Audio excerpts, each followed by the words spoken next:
to YouTube. Okay, I have food. How do we see if it's streaming to YouTube? I don't know.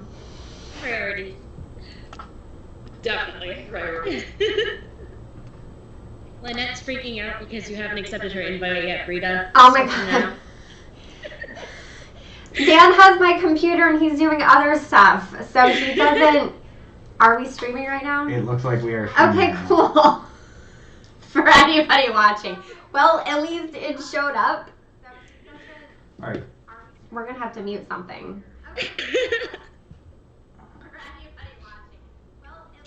an exciting adventure. Are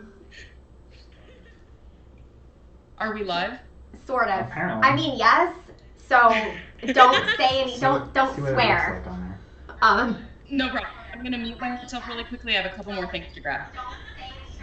I think we need to close out of this window. So Alright, so. Did you hear that? I think we need to close out of this window. So all right. There's definitely a small delay.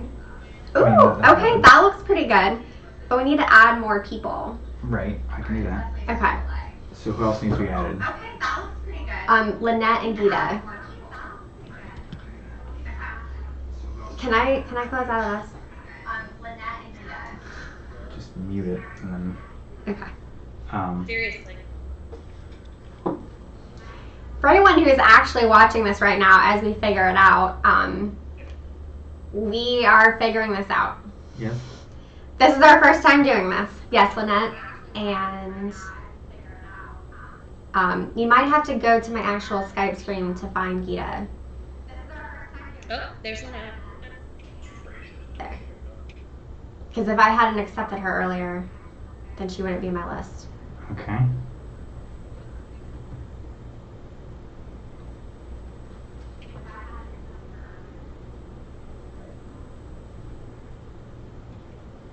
Okay. I'm trying. I mean, technically, we told people not till 7 and we're a couple minutes early, so maybe no one's watching us. My almost ready. I'll go check. She has not appeared on here yet. I And did accept. Gitta? Well, it was under live stream, Gitta.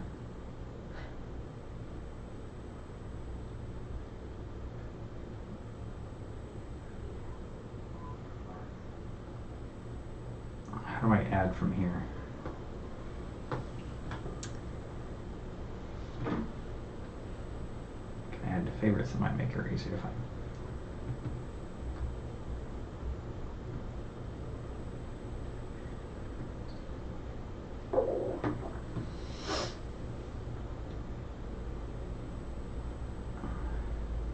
Oh, it's exciting to see what you guys are doing. Yeah, we're trying. We're trying. Yeah, she's not. Is she not showing up? No. Okay, hold on. Is she currently online? That's a good question.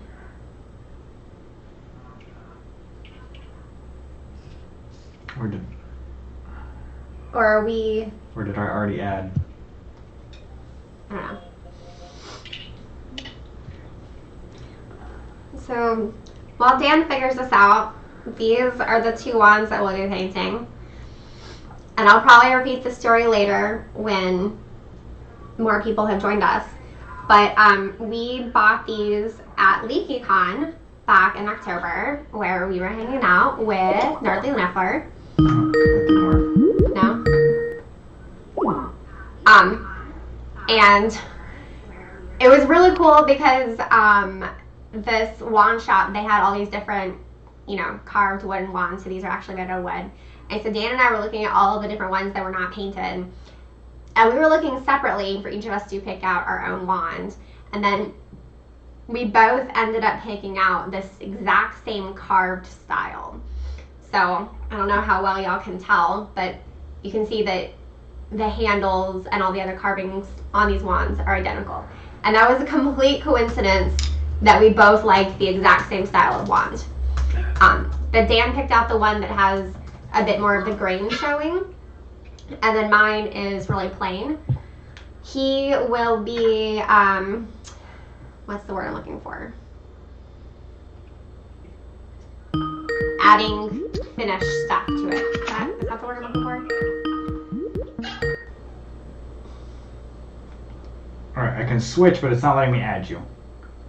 No, you're gonna have to do a group chat and then call everybody at the same time.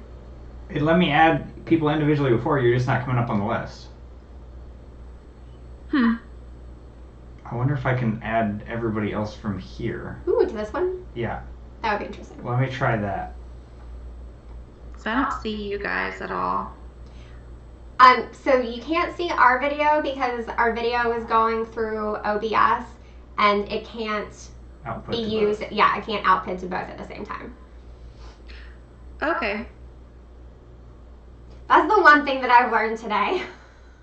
I was using another NDI source for my video so that I could use Skype still. Alright, let's see if this works. Okay. Maybe. If they figure out to leave the other conversation and join this one. Okay.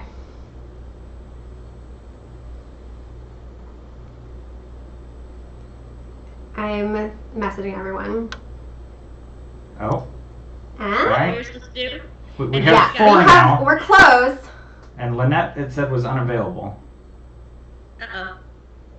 Okay. But she has been invited at least. Okay. So Lynette's been invited. Alright, are we switching spots now? We can. Although, I mean, I guess we both need access to this, so it doesn't really matter. Okay, well then we'll start out here in case. I mean, there's the camera. It can see both of us, I assume. Yeah, it sees both of us. Hi, everyone. Okay, so sorry. Normally I have the chat pulled up on my laptop, but since we're doing things really fancy like that we have not done before, we had to mute everything. So I saw a whole bunch of chat messages come up. Steph, Brittany, and early Niffler. Okay. Hi, everyone. Welcome. This is what we call experimenting and learning. And if you are in social distancing or isolation or whatever, now is a great time to learn new skills and to practice them and to make mistakes. If you're smarter than I am, you would make mistakes not during a live stream, but that's okay. I am cool with not being perfect and sharing my imperfections with y'all. So today or tonight, depending on where you live in the world, we are crafting against the Calamity. And basically that means that we're all just a little stressed out right now and we're going to relax together. We're going to just be chill. And we are going to put forth some of our pent up energy into making things or transforming things or otherwise being creative. So I have some of my friends with me. Y'all can see them on the screen. And what we're going to do is we're going to start with Gitta and then go clockwise, and everyone's going to introduce themselves. And then we'll move from there. How do we know what's clockwise? Okay. Oh, that's right. Okay. Never mind. Okay, so it's going to go Gitta, and then Nerdly Niffler, and then Wizardway Kris. That's clockwise on my screen. 99% all come back. Sorry, I am Gitta Lovegood. My channel is Gitta Lovegood. All my socials are Gitta Lovegood. Gitta, and then Lovegood like Luna from the books. And yeah, that was all I was supposed to do, right? Yeah, that's cool. That works. Thanks. All right. So that means it's my turn, right? Yes. Yep. Okay. I'm Lee, Nerdly Niffler. It's nerd. I think it's underscore Lee, Lee Niffler, like the animal. And yeah, I don't know. What else were we supposed to say? I mean, yourself, just, that's cool. The next round will be crafting. So this is just the first saying who you are and your name. So that's good. Okay. All right, Kris, you're up.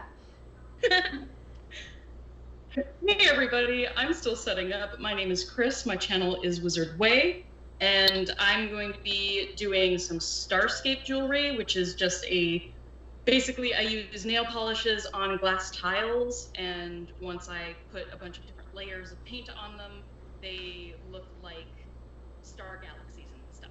So, divination inspired galaxy fun, and that's what I'll be doing.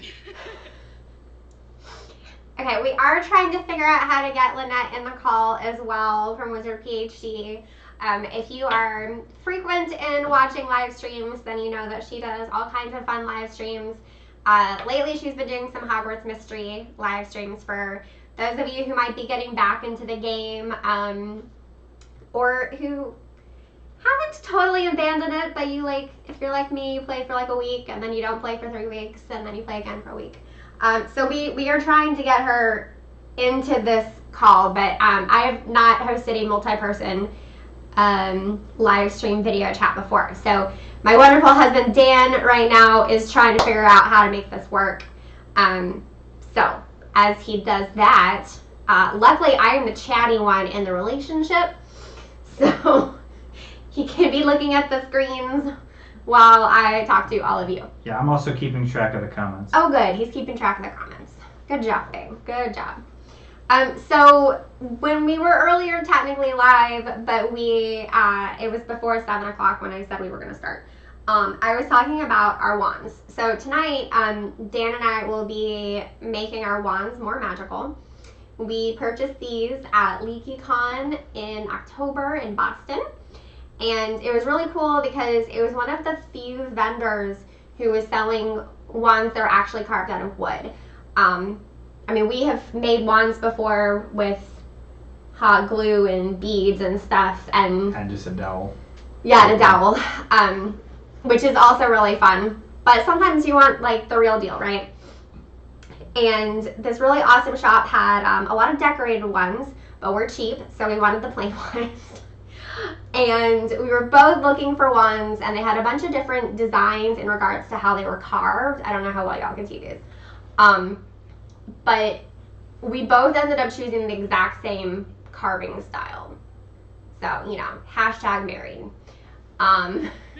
So Dan will be, what are you doing to yours? Since mine is a nice oak, I'm going to stain it rather than paint it. Hers is kind of a softer, probably aspen, so I think she's going to do a combination of paint and then polyurethane. Yeah, so I'm going to paint the handle, so just like this part of it. I know y'all are shocked that I will be using pink paint. And then I'm going to add some sparkle paint on the tip. I was going to say, there's got to be glitter involved, right? Right, I mean, girl, there is obviously glitter involved. I also have a bit of silver to mix with the pink, and we're going to see how that looks on my paper plate before I put it on, to see if I can make like a shiny, it still says waiting on you to accept request, so I might have to go to Skype and... All right, more technical difficulties. Okay, more technical difficulties. So the screen might not be very attractive in this moment. So you have to go to Lynette and then accept. Okay. Maybe I was inviting the wrong Lynette before. All right. There's definitely a distinct possibility that I've been trying to connect with the wrong Lynette on Skype. Or maybe just didn't send her the invitation since we weren't connected. Oh, that could be it too. So hopefully Lynette will be joining us in a moment. There's my wand, y'all. Anyway, we do appreciate y'all joining us and watching us figure out live streaming live. So in case you've ever wondered whether these things are scripted or planned or if we're super professional, This is all just us being super real right now. And it should tell you how much I think before I film for a YouTube video, because those do look more polished. And occasionally I do retakes. So, and I don't know if Gitta turned off her video or... I think she did. Okay. It could be that we don't all have headphones. Oh, she was saying there was feedback. I turned down the volume, so hopefully okay. less laptop noise will go back to the microphone that we're... Yeah, we are currently using our webcam microphone, which I will say is super sensitive, despite the fact that it's like 3 or 4 feet away from us. Yeah, if anything, we should be using headphones to avoid the echo, but... that would be difficult with like an earbud in each one of our ears. But maybe for next time we'll have it more sophisticated. Do we have? We're not going to get it figured out today, so. Okay. So do you guys want to share your crafts while we try and figure out, Lynette? Just tell us what y'all are doing. I'm still trying to get everything ready because I did not realize we were live. So. Oh, sorry. We kind of didn't know that we were going live when we hit the go live thing because we weren't sure how it worked between the third party platform and YouTube. Okay. Okay. That makes sense. I did like 5 unlisted streams before I did my first live stream because I just wanted everything to be perfect. But... Obviously, we are not as prepared as Gitta was before her first one. We're just like, woo! Do you want to drink more of your wine? Oh, yeah, I forgot about that. When you told me there was 15 minutes to go to figure out how to do the stream. You stopped drinking. I'm shaking a little bit. I'm going to disappear for like 1 minute and collect myself, get everything ready. Yes, I'll be right. that is fine. Okay. Kris, do you want to tell us? Oh, you said you're painting nail polish on bottles? Yes. So I basically have a gazillion of these, which are glass tiles that have metal backs for like pendants, basically. They're cabochons for pendants. And so I take the glass tiles and let me turn my camera around so you guys can see what I'm looking at here. Oh, wow. I have 2 big wall things full of nail polishes. Yes, you do.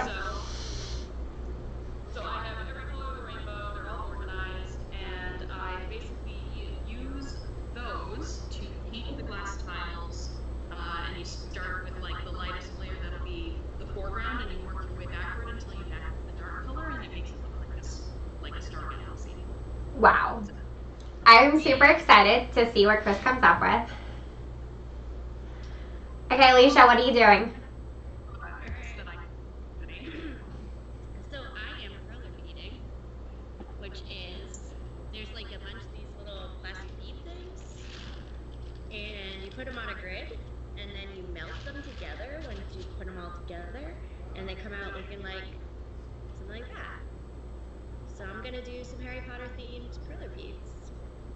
That is awesome. I did those a lot growing up as a kid, and it was one of my favorite art projects to do. And I've actually thought about doing it as an adult, but you can ask Dan. I may or may not have a lot of uncompleted projects around the house. I do too, girl. No worries. I mean, I'm not one to judge since there's still a couple holes in the ceiling that haven't gotten patched. Yeah, home ownership, y'all, is it's an adventure. And I'm certainly incredibly grateful. We saw a friend today. We were a good 8 feet away, just to be clear, you know, in an open space. And I mentioned that I am really focusing on counting my blessings right now and being grateful for what we have. Dan is telecommuting for work this week. And of course, I already work part-time from home and sleep a lot. And attempt to take care of the house, and it's easy for us because we have a house, and we don't have any kids, and we don't have any pets, so the two of us being in a living space together, we're still able to get alone time, we're still able to get space. He's able to do conference calls and work and stuff. We also had bidets installed, so the toilet paper thing is not as urgent. There's that. Yeah, can you try inviting Lynette again? I will see what I can do. It says one group member not on call. This is very strange. Oh. Wait. It says calling. Unavailable. Okay. I mean, we could do what we did with Gitta and just start a new call and re-invite everyone. I mean, you can try that. We're having fun here, you guys. I hope y'all are having fun too. Also, if you guys are in the chat, if any of you guys are deciding to do crafts with us, tell us what kind of crafts y'all are doing. Or if you're just watching us be crafty, which is also fun. So I'm letting Dan handle the tech off in the corner. Hold on.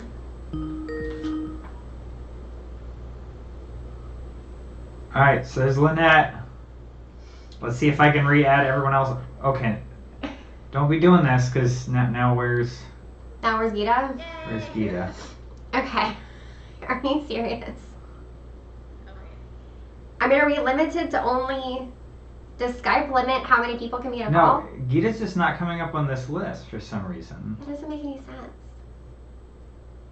Why? So, like... Alright, let me, I'm just going to close out all of the calls and then try all over again. Okay. So bear with me. Alright, while he does that, you guys, I'm going to start Okay. mixing up my paint. So, Let's just kill Skype and restart. this is pink blush. While he does that, you guys, I'm going to start mixing up my paint. So, this is pink blush. Apparently we can hear ourselves through.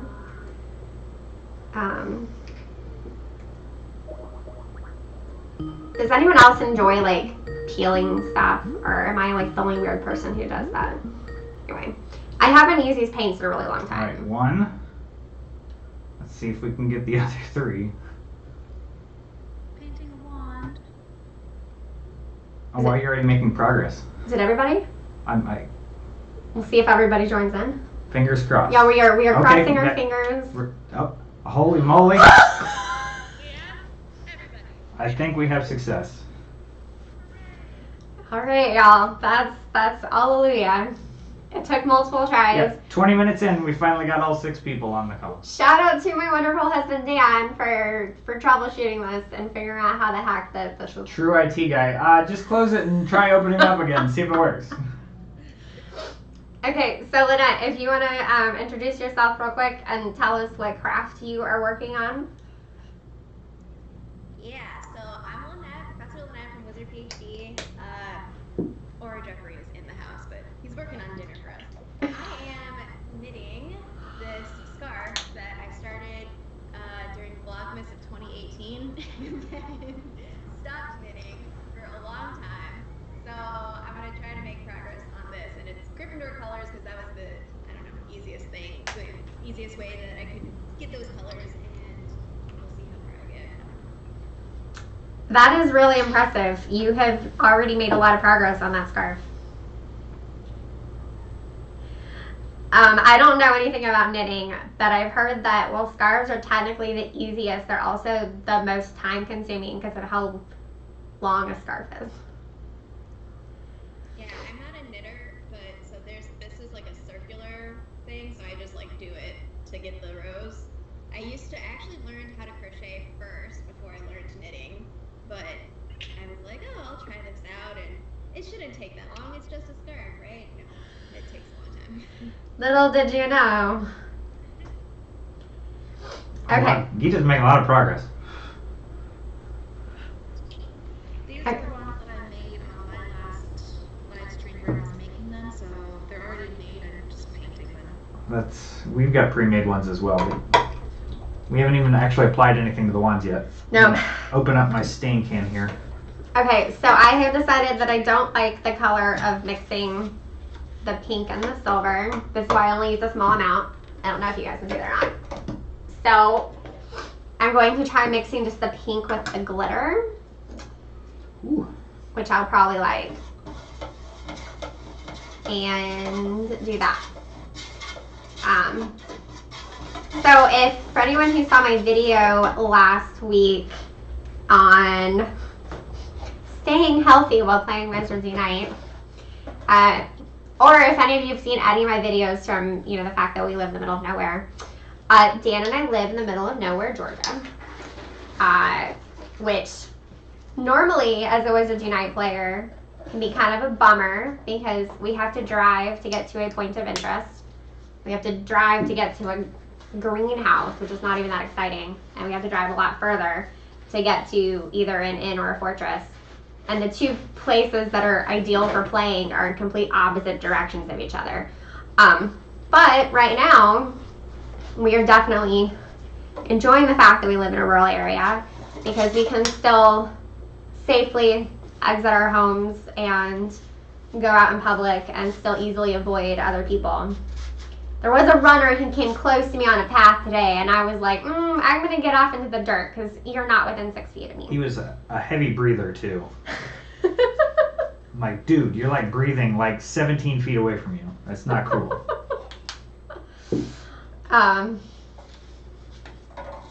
But, you know, I know that we're all like kind of stressed out about this and stuff, and we'll talk about fun things in just a minute. But I do just want to say that I am primarily really impressed at humanity, and generally speaking, I am very appreciative of how people have come together right now, and that everyone is collectively making hard decisions and doing the right thing for all of us. You know, I'm immunocompromised, so I'm at higher risk. The new medication I just started a few weeks ago, one of the side effects, and it's not a common side effect, but it's not a rare side effect, so that's kind of in the middle of uncommon, is lung inflammation, which, you know, is great. So everyone who is being careful and being smart right now, you are keeping me safe, and I appreciate that. So enough about depressing world talk. I think we should talk about Harry Potter, because that is at least the one thing that we all have in common is how much we love Harry Potter. So, and I didn't tell my friends that we're doing this. I was like, let's craft live surprise pop quiz. But there's no right or wrong answers. It's just like whatever your opinion is. So who is your favorite character in the Harry Potter series and why? And whoever wants to go first, you can just jump in and start talking. It's a trap. It's a trap. I can't answer this question properly. I mean, it's not a trap, and it's an opinion. It's a trap. Okay, that's the wrong fandom. We are not Jedis unite. We are witches unite. Go ahead, Gitta. You might think mine would be Luna. And then I'm not counting Fantastic Beasts. Like, that can be a whole other... Oh, yeah. 7 books only. Yeah. Just the Harry Potter books, it's serious because, you know, he just plays such an important father figure for Harry, and it's just so touching, and yeah, I feel like he's the death that really affected me the most. Spoiler alert. The last book came out more than a decade ago. If anyone hasn't, at the very least, watched the movies, okay? That's on a Harry Potter live stream. That's on you. Go watch the movie. At least. So I think that McGonagall is my favorite, or one of my favorites. Obviously, we all have several favorites. Multiple, yeah. Yeah, so like we get a little bit of it from the Lost Love Brilliant event with her backstory, and I don't know. The first time that I read that on Pottermore, I was like, oh my god, you know, I can't imagine like going through all of that, and then, I mean, because what's fascinating about the Wizarding World, of course, is like also I tweeted last night, so I watched This Is Us, which is like a super, like, it's connected to humans and like reality and like, you know, things that we go through and things that people experience, and so there's like a lot of complexity. So to think about characters, I mean, who are fictional, but also who embody some of these like experiences that we go through as human beings, and to keep that, like, yeah, there's like these archetypes where you're like, oh, McGonagall's this strict teacher, but then you learn more about her and you're like, oh wow, thinking about her through that range of experiences is that's why I think that lots of characters are my favorite, but McGonagall in particular, I relate to. And of course, she does lead us professors. Yep. She is our guide.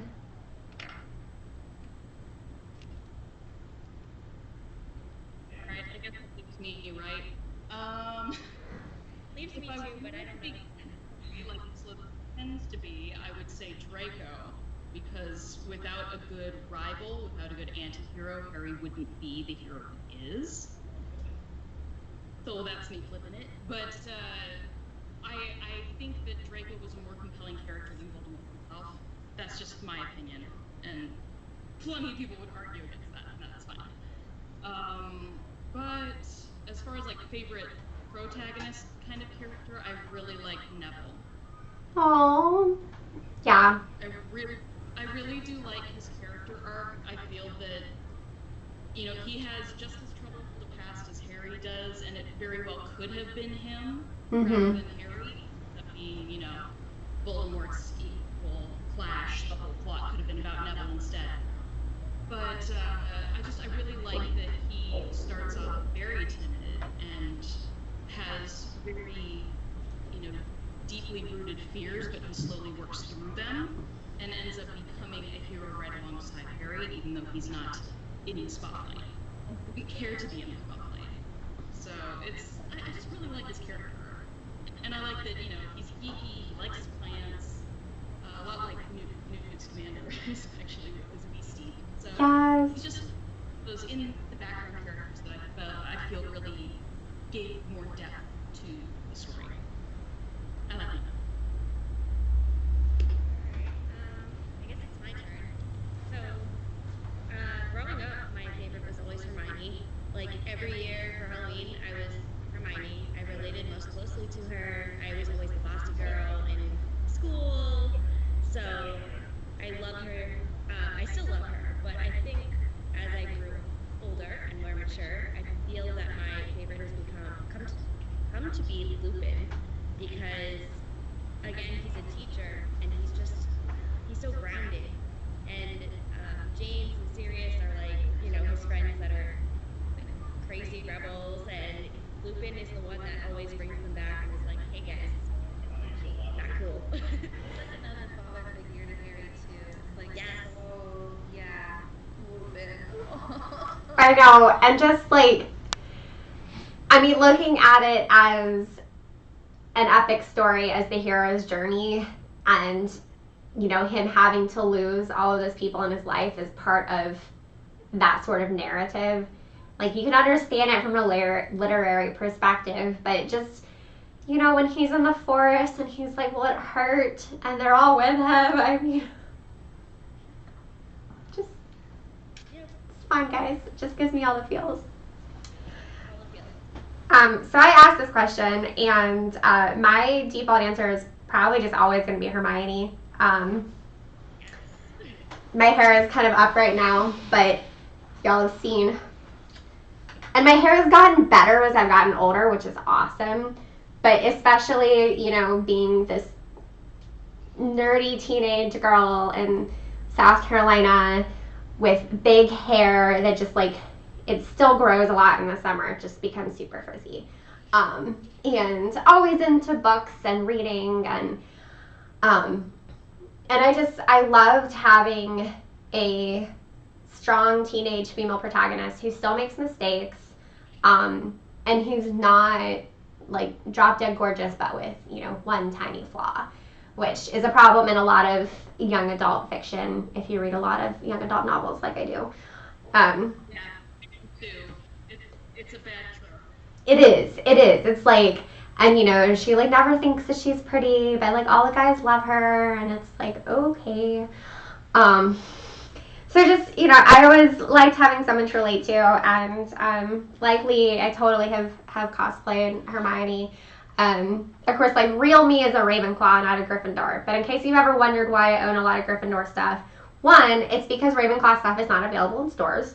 And two, is so that I could dress up as Hermione, which is kind of different than wearing my own Hogwarts apparel. Like, those are like two different things. So, yeah. And she's, she's loyal and she's a good friend and she's like socially awkward at times, but even while being good at analyzing other people's emotions, she doesn't always know how to act in the moment.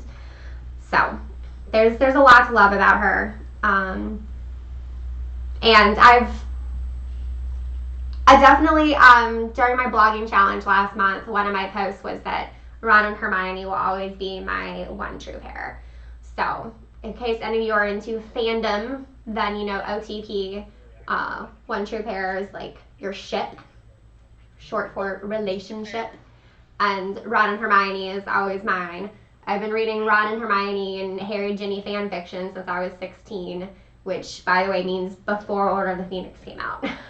So, I'm slightly dating myself there, and I'm also slightly really explaining how nerdy I am, and the fact that has been going back a long time in my life.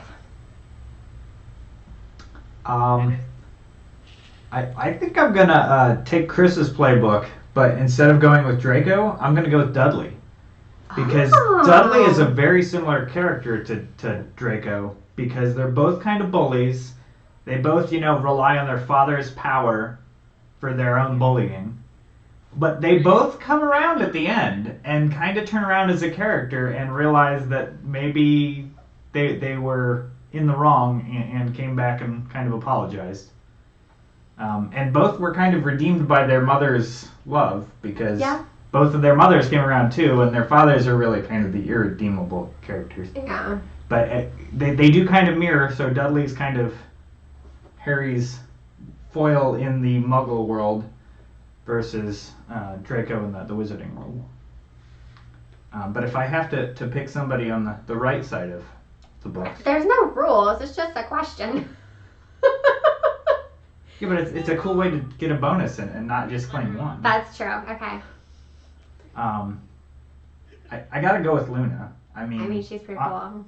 She's just, the chill, calm in every, environment. And we've kind of all been the awkward nerd where, we wonder why we don't have more friends because we're cool to everybody, but they think we're weird and awkward and don't want to hang out with us. And it's like, why not? Yeah.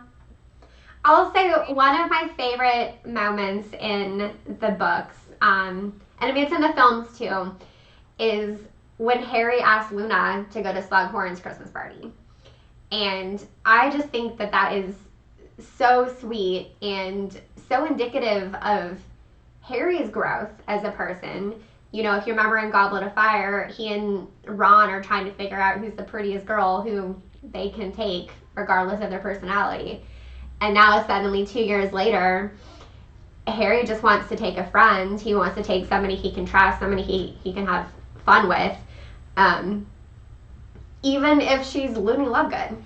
And even when he's like, oh, just as friends, and she's like, oh, I've never gone to a dance as friends before.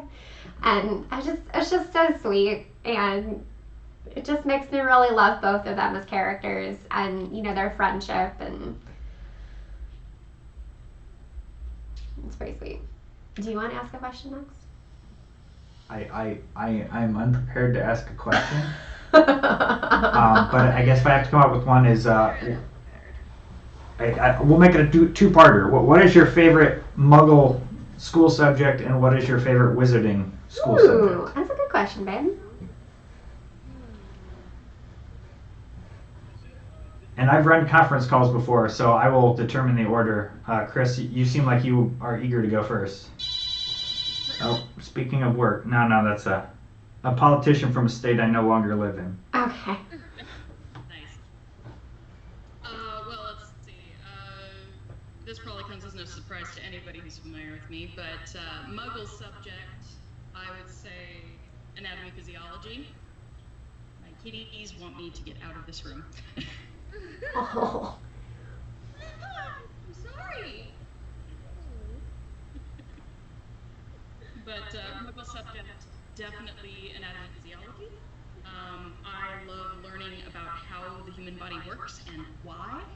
So, along the sciences, that's my favorite thing. Let's let's see, wizarding though. Wizarding one.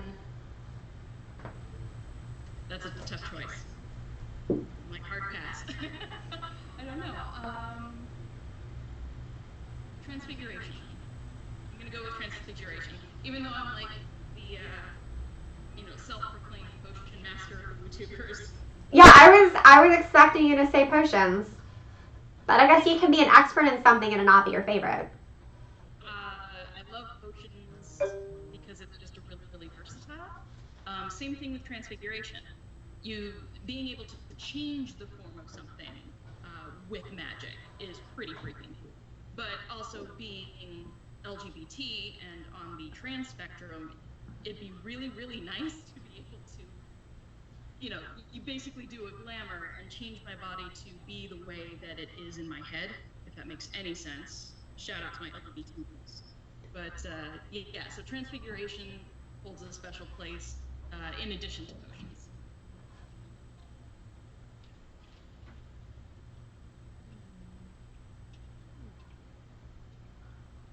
Oh, that's right. I was telling people who to.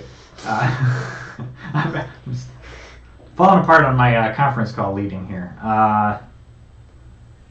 Let's see here. All right, you guys can just go. I don't know what's going on anymore. Wow, babe. I'm reading the comments. Okay. He's trying. Lynette, you can go ahead. Sorry, I was like, my laptop's dying, so I've opened a new tab so I can chat with the chat and also chat with y'all. The chat is getting So- exciting. So I, for my Hogwarts subject, I think I lean towards charms. I don't know. There's something about it. Also, I like Flitwick, so I think I'll go with charms. For Muggle subject, I would personally go with anything that has like a course that has anything with philosophy. I don't care what it is. I don't care what the subject is. Because I don't know, I like thinking about things and I like things that are hard to answer. And I used to not be this way. I used to hate philosophy, like with a burning passion. And that's part of my story why I was like pushed into math and I was really good at it. And I was like, oh yeah, this is nice and clean until it wasn't. And then I was like, I hate it. But then when I did grad school, that's when I started to appreciate thinking about things and thinking about things that don't necessarily have nice answers. Even though sometimes it can be frustrating because it's like, well, what's the point? Like, what was all of that for? But it is kind of like a metaphor for life also. Like, we don't really have the answers to everything, so might as well play around with that. So that, or anything to do with people, sociology, like those sorts of things, because I think people are really confusing but fascinating. We are. It's a true story. Yeah, that's a really, really good subject. I do love sociology as well. I hear you. Yeah. All right, Gitta, you ready? No. No? Okay. So kind of along what Lynette was saying, as she said, sociology, I was like, oh, that's my favorite subject is psych. I love psychology. It's like the study of the brain and like, the brain is so fascinating, people. I'm just saying, like as an OT, we deal a lot with like the nervous system. I'm having a really hard time talking today. And how the brain rewires itself, like after traumatic brain injuries, and like it's just such a cool subject. And then I think for Hogwarts, I don't know. I go back and forth all the time between if potions didn't have such a crappy teacher, I would probably go with potions, or maybe herbology, and charms of course because Flitwick. But like, I don't know. maybe I'll be a Neville. I'll be herbology. You just took all the classes, I'm sorry. All classes are my favorite, says the Ravenclaw.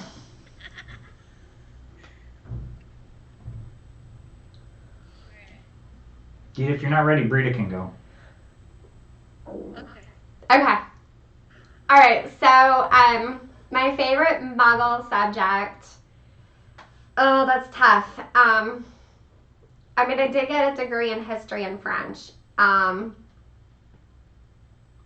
Okay. Well, Y'all, I try and keep certain opinions off of my Harry Potter stuff, but you may or may not have figured out certain opinions since I call my channel Witches Unite.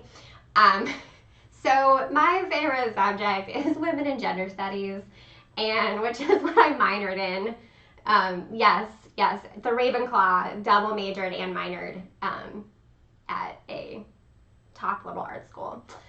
So I also turned as many of my history and French classes into women and gender studies classes, to the point that I gained a reputation among other kids in my class. I guess we were college students, we weren't really kids anymore.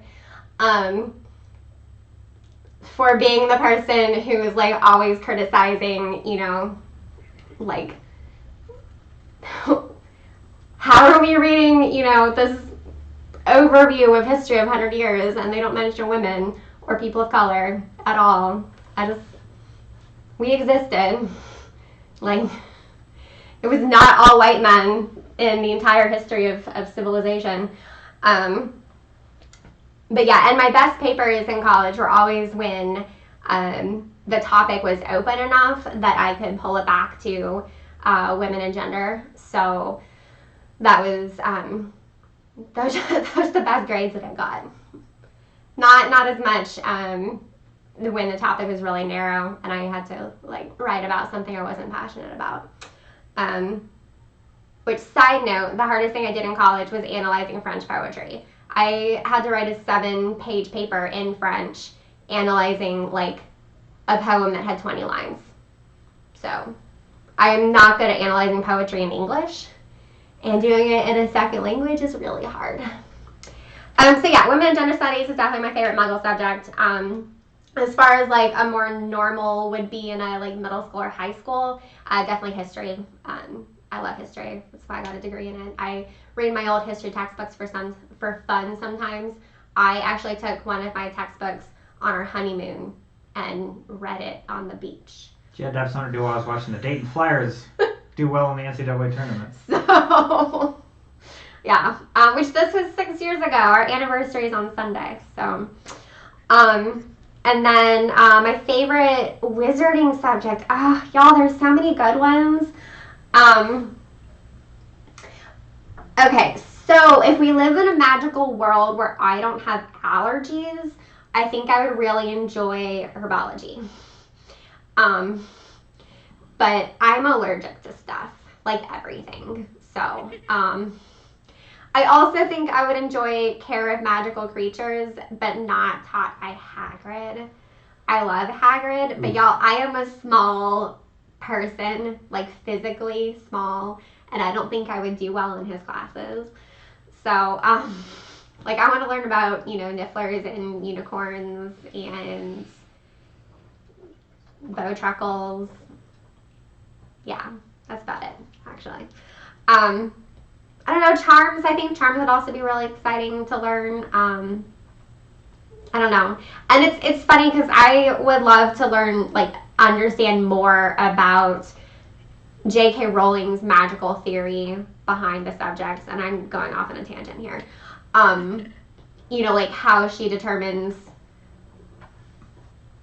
how to classify like different spells and stuff. I mean, some might be kind of obvious, like that transfiguration is obviously transforming one thing to another. But why are some things considered charms and some things are jinxes? And I don't know.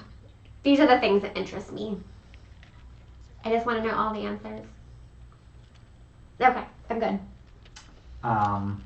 You ready, or I can go?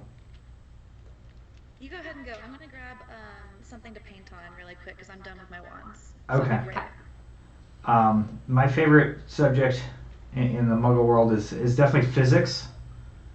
I mean, it's just fun with a PH. And I'm an engineer, so it should come as no surprise. I mean, I just enjoy seeing how the physical world, behaves and trying to figure out why. And then in the magical world, I'm going to go out here, and I'm not a big history buff, but I think, history of magic would be a good subject. If not taught by Ben? Well, that's the thing. I feel like in the books, it's kind of overlooked and kind of it's only used for exposition and telling you about plot points. Like, they don't go into any, like, interesting history of, like, how the magical world came to be the way it is. And because I love the Harry Potter universe and just all the stuff in it, I'd love to know more about the history. So I think that'd be a really interesting class. But yeah, maybe Binns isn't the best teacher of history. But I think it would be a good class. Well, and I will say, as someone who's taken a lot of history classes, having a good teacher makes all the difference.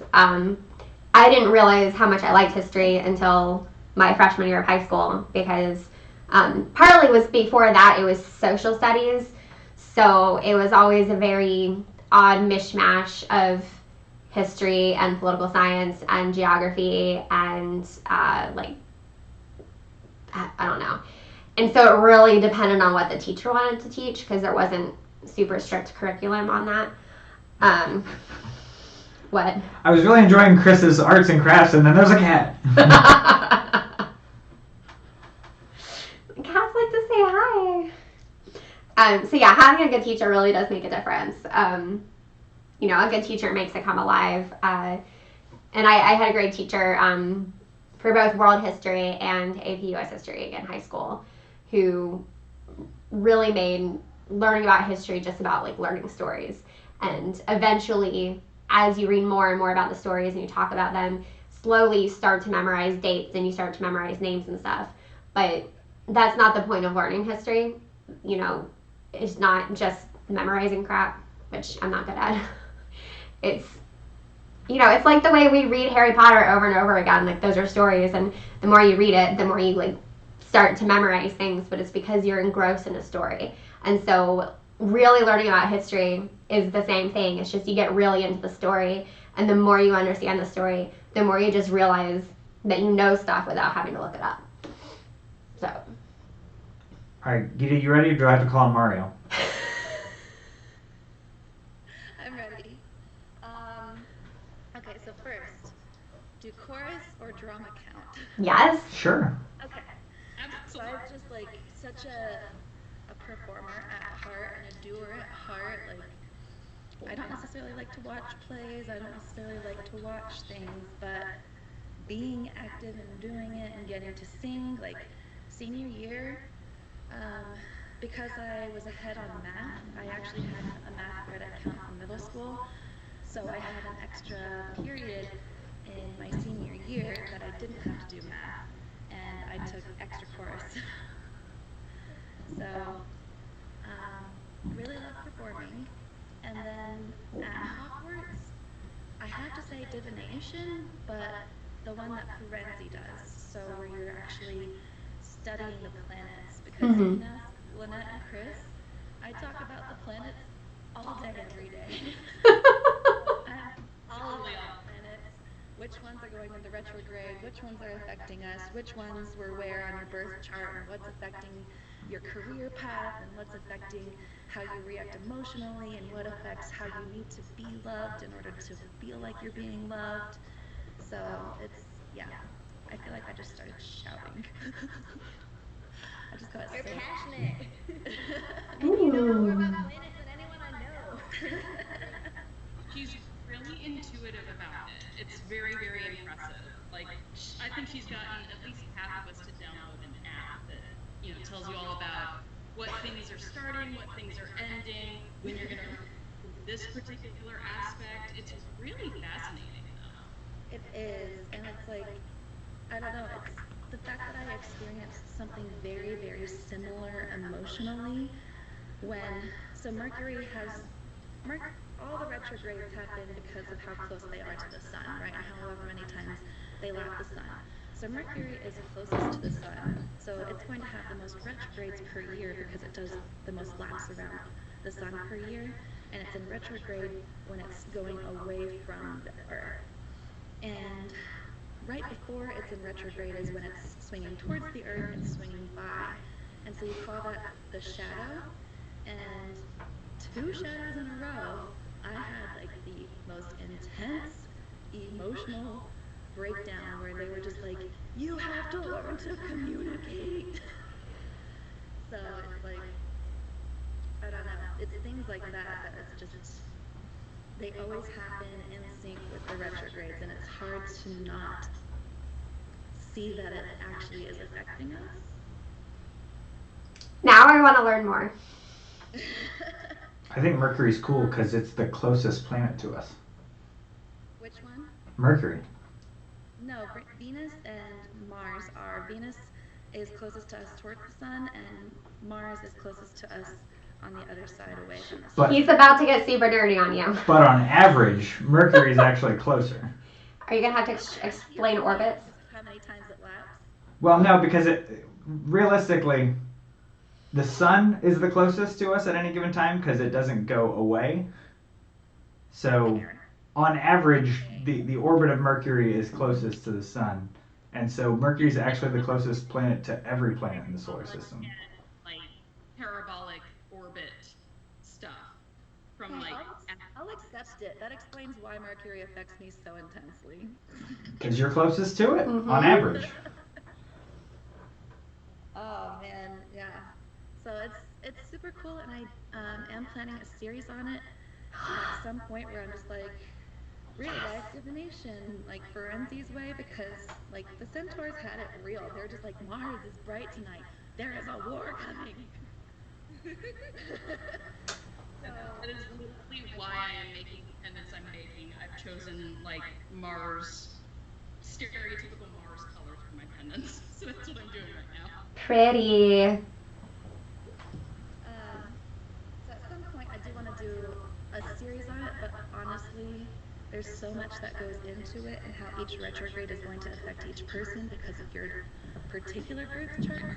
It's just it's gonna be a while away, so I can do it justice, and so that I'm not like, here are the basics, and then I have to go back and like, like, nope, gonna get it all figured out, and then you guys are gonna get an amazing divination lesson where you can actually pay attention to the planets and know, hey, our relationship is about to get tested, you know, like, we're gonna be fighting more, but, you know, if we work hard on this, we can work through it together. Fisticuffs. United, Sure. whole point. What? I was just saying, stronger united. That's like the whole point. Like Harry Potter. Yes. Consolidated. Oh, sorry, I got off on a tangent too. I was just.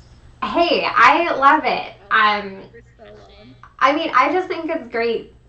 And one of the things I really love about creating Harry Potter YouTube videos, and especially within that, the Wizards Unite ones, and being friends with these awesome people, is completely being our like full-on passionate selves.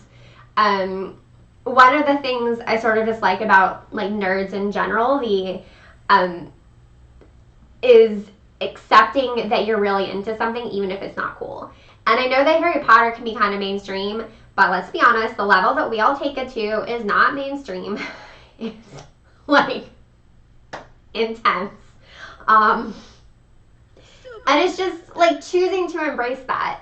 And you don't have to be a nerd to embrace your passion. Like if your passion is something, you know, like sports or something, that's more socially acceptable, like that's cool as long as, you know, you're being your authentic self and, you know, living the life that you want to lead. Yeah, like on the same note. No, it's on the same note. You've already covered it. Just, yeah, like be yourself. And so one of our other interests is Star Trek, and we had the opportunity at a Comic-Con several years ago to meet Terry Farrell, who is the actress who plays Jadzia Dax in Star Trek Deep Space Nine. And Jadzia Dax is probably one of my all-time favorite Star Trek characters. So Gitta, you know who I'm talking about? I think so. She's the one with like the brown spots on her skin. Yes. Yeah. The earlier one, not the later one. Yeah, Jadzia Dax. I'm So a big Star Trek fan because I've only seen the movies. I really need to watch. Yeah, the movies are not very good compared to the TV show. yeah, the TV shows are really good. And I just like one of the things that the actress Terry Farrell said to us was she was like, "Let your freak flag fly," which I'm sure she's not the only person who said that. But she said it to us, and I'm like, that is great advice. You are so wise. And, just be yourself, regardless of what that looks like. For me, that means that we live in a pink house. So, and luckily he's accepted that. It's not really an expression of him, but it's an expression of me. We have some normal decorations too. And there is Miata artwork up in the house. That's true. And I've got my space-themed office that I've been working in all week. Yeah. That's fun. Yeah, it has a variety of, it has Star Wars art, signed Star Trek photos, Ohio astronauts, and then we also have an original painting that a friend made for us for a wedding present. So to understand our request, we requested owls in space when she asked if she could paint something for us. And that's because at the time, our guest bedroom was space themed, but we had an owl blanket on the bed. So I wanted an owls in space painting, and she made us an owls in space painting. So that is also in his office. And then there's the watercolors that we did at a free library class. So public libraries they offer awesome activities. So we did a watercolor class like 4 years ago.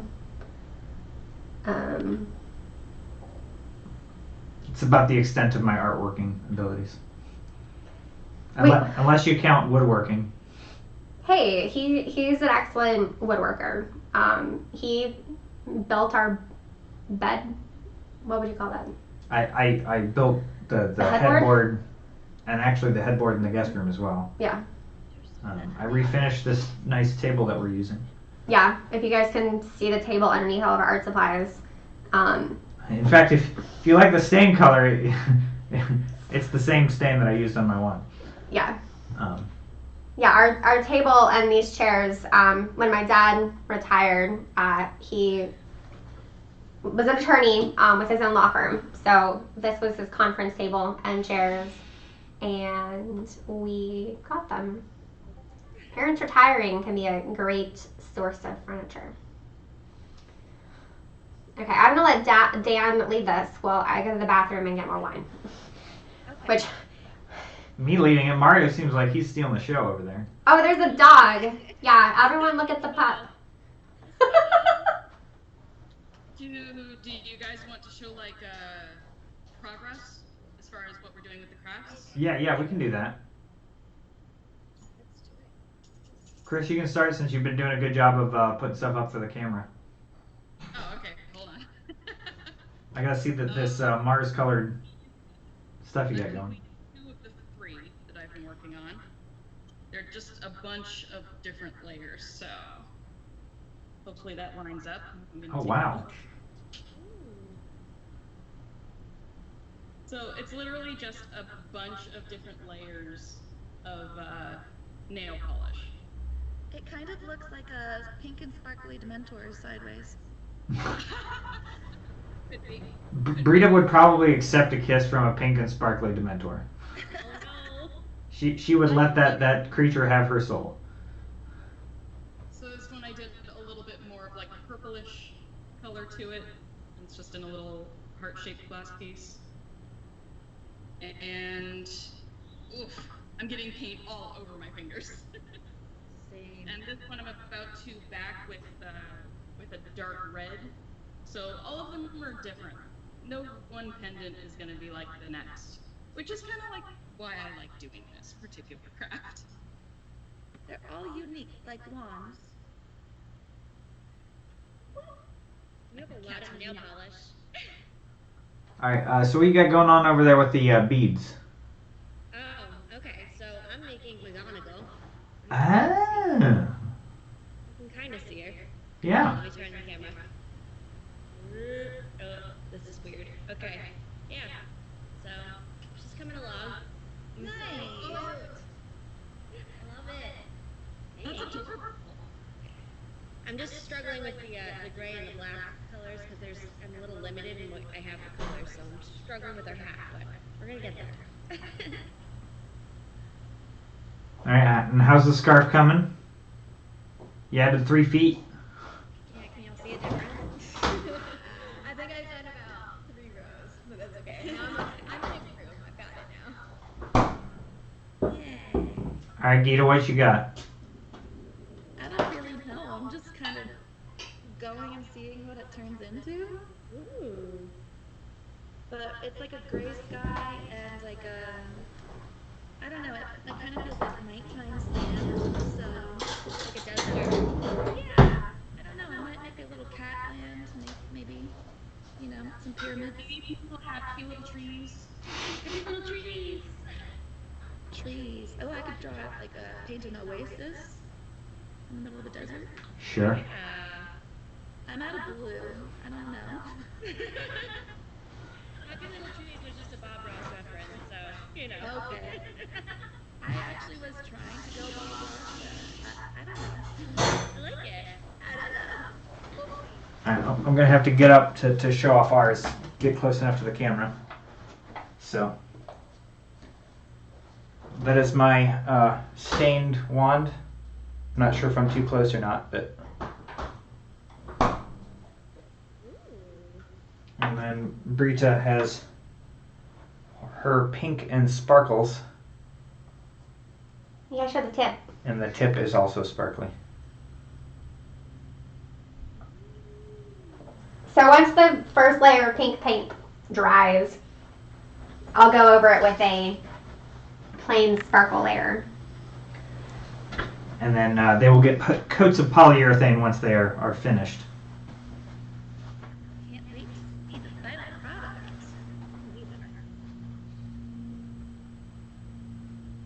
I only had 4 wands that went in camera.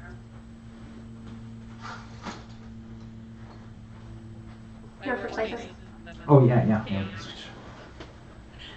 It's so much nail polish, Kris. Well, it's still drying, so. Well, those are the bits on my roller. It's insane. It's all about organization. As long as I can keep them organized, everything's gonna be fine. Would you like to go start one? No, I'm good. Ooh, purple trees. Maybe like Dr. Seuss. Yeah, there's the limit. My painting, every color, you just gotta use it. Girl, I'm like the queen of abstract painting, so I totally... I like abstract stuff because you don't have to be precise or able to draw specific things. And I'm just like, how many bright colors can I put together in some sort of interesting way? If anyone is looking for like really soothing, calming stuff to watch, like beyond Bob Ross, because he's totally soothing to watch.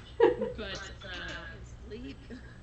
right, if you look up, just put it into YouTube search, but look for acrylic paint pours. It's all abstract. They basically mix a bunch of acrylic paint with a little bit of silicone, and they layer it into or any other number of objects, and they pour it onto canvas. And then it spreads around, becomes a really cool abstract thing. But it's so satisfying. It's so nice. Love it.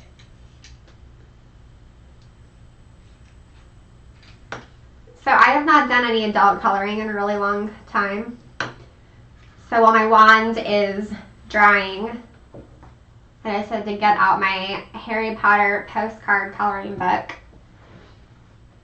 which I literally have not done a single postcard in here before. So Dan is very sweet and thoughtful and romantic, but sometimes he gets me more stuff than I can actually handle. So he has purchased like 4 or 5 different coloring books for me in the last few years, and I have yet to finish a single drawing in a single book, but I've made a lot of progress on 3 drawings. It's just they're so little, like, anyway. So I Permanence. thought it might be fun to start this.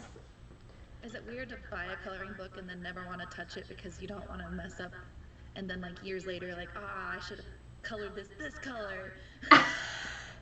I mean, I think what you could do then is just buy 2 of the same coloring book. Yeah. And then you have like your pristine copy. Yes. And then your experimental copy. Kind of like how we have 2 copies of the Harry Potter books. The ones that we read and the ones that we don't. That's fair. That's a good point. Don't look at me. I'd get out the coloring book and grab a can of spray paint. Just, oh, perfect. It's all colored in. That is not how this works, thing. My God. Okay. These are really But small I'd ones. put a coat of polyurethane on top just to make sure it was protected. Okay.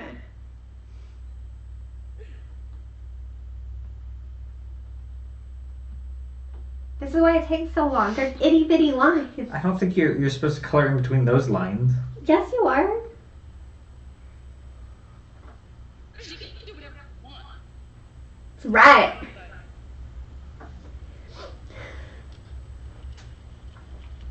My favorite coloring books are the ones that have Like adult coloring books has been, there is a thing called cat butt, and it's literally like these pencil drawings, line art drawings of cat butts, and that's the entire thing. Okay, so I totally saw that person on Instagram like before. They have cat butt Christmas, they have cat butt Hanukkah, and they just have like the cat butt coloring. I gifted those to my family just for the heck of it, and they're like, dude, I'm really gonna color. Yes.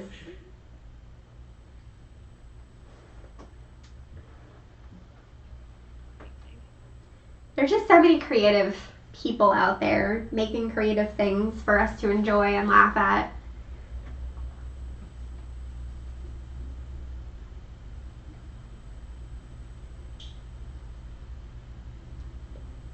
I say some of the things I enjoy, they're not Harry Potter themed, but Swear Trek on Twitter is pretty good. Basically just makes animated GIFs of scenes from Star Trek and then captions it with like swearing, and it's just hilarious, some of the things, because the facial expressions and whatever, they just line up perfectly sometimes. And then also, I haven't seen it in a while, but for Pokemon Go there was the Bidoof bot. Where if you just mentioned Bidoof in a tweet, it would tweet back at you with Bidoof, doof doof, boof, Bidoof. Bidoof. Which is just an awesome bot. I do like Bidoof. So if we are talking about our non-Harry Potter interests, has anyone read any good books lately? I'm actually reading one right now called Nomad, which is like, I haven't gotten very far into it, but it's pretty good. It's about it's like a apocalyptic sort of situation where like something's coming from behind the sun and it's gonna disrupt the solar system and like it's gonna be a huge catastrophe for Earth. So Is it Mercury? it might be. I don't know. It seems bigger than Mercury, but who knows?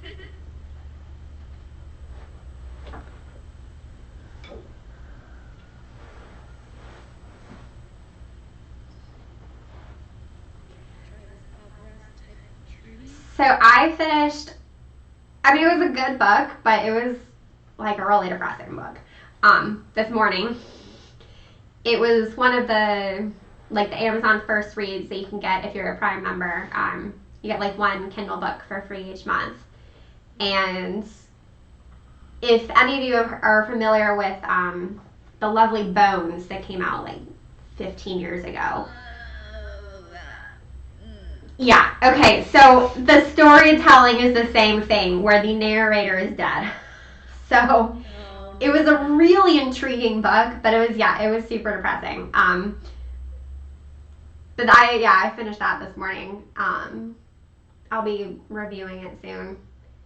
And then I'm trying to remember, I read a lot of books this year, but most of them are on my Kindle and I never remember the names of them. So I've read some good young adult fiction because I am secretly still about 16 and love reading about, teenagers falling in love for the first time. And I'm just like, oh, y'all are just so cute. Just tell me more. And, they like hold hands and like, or they're sitting next to each other at lunch and, they're not together yet and their like legs accidentally brush. And if y'all ever remember like that feeling of just, oh my God, our legs are touching. Like, is this okay? Is this weird? Should I move my leg? If I move my leg, is it weird? Anyway, I like reading that kind of stuff. It makes me feel like a kid again. 2020 version. We were 6 foot away and we air fist bumped. And I'm over here like Jeffree Star going, can't relate. But yeah, Kelly Oram is one of my favorite young adult authors. So, and most of her stuff is, I think, independently published. Because, like, I've read all of her stuff on Kindle. So I can't remember which one of her books I read lately. But I did, and it was great. It was about a girl on the boys' baseball team and figuring out how to be girly after being a tomboy her entire life. We had a girl on our baseball team. Yeah? When I was in high school. It was a city league, but yeah, she was the first and only girl in the league. She was really good. She was our catcher. Nice. Actually, the girl on this tour was a catcher. Really? Yeah. I don't know how that works, but... I don't know. I don't know anything about sports, y'all, so... I become an expert every 2 years during the Olympics, and, I like to judge. I'm like, I don't know, that was too much of a splash on the dive, or was that a wobble on the landing? So I pretend that I'm an expert from Twitter every 2 years during the Olympics. Kind of like how many curling fans come out of the woodworks for the Winter Olympics. That's right. All the jokes about sweeping and... I did see an entertaining thing of like, people are bored because they're cooped up at home, and it was like a Roomba curling where they were swiffering in front of the Roomba. Okay, that's pretty funny. Yeah, I saw that on Twitter. I wanted to do it because I have a Roomba and a swiffer. You should do it. That should be your next live stream, actually.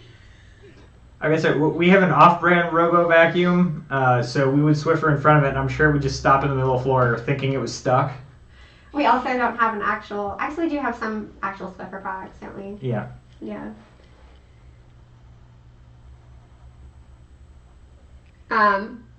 No, what was the joke? Was it... I think it was when we were watching John Oliver, and he was talking about all of America's favorite sports plus hockey have been canceled. Oh, yeah. I'm like, oh, burn. Poor hockey fans. Yeah, I'm not bitter at all about the NCAA tournament being canceled when Dayton was going to get a number 1 seed for the first time. I know. He is an alum of University of Dayton, so. And I will say our wedding day was pretty awesome, March 22nd, 2014, because obviously getting married, super great. We like it. But that night, we were walking around San Antonio, and I was wearing my sparkly just married tank top, where it's written in sequins, or rhinestones and glitter, obviously. It was a gift. It was a really good gift, but, and he was wearing his University of Dayton t-shirt, and they had just spoiled... I forget who it was, but they went to the Elite Eight that year, and they weren't seated very high, so they were kind of the Cinderella story. Yeah, and basically after that, it was something like 95% of brackets were all destroyed from that one game. Yeah. Everyone bets against the Flyers. Yeah, so we were walking around San Antonio, and everyone was staring at us and like, shaking, like, yeah. We see you. You are the luckiest couple in the world right now. We're like, yeah, we are. Just got married, and his sports team won. It's the only time I pretended to care about sports, so.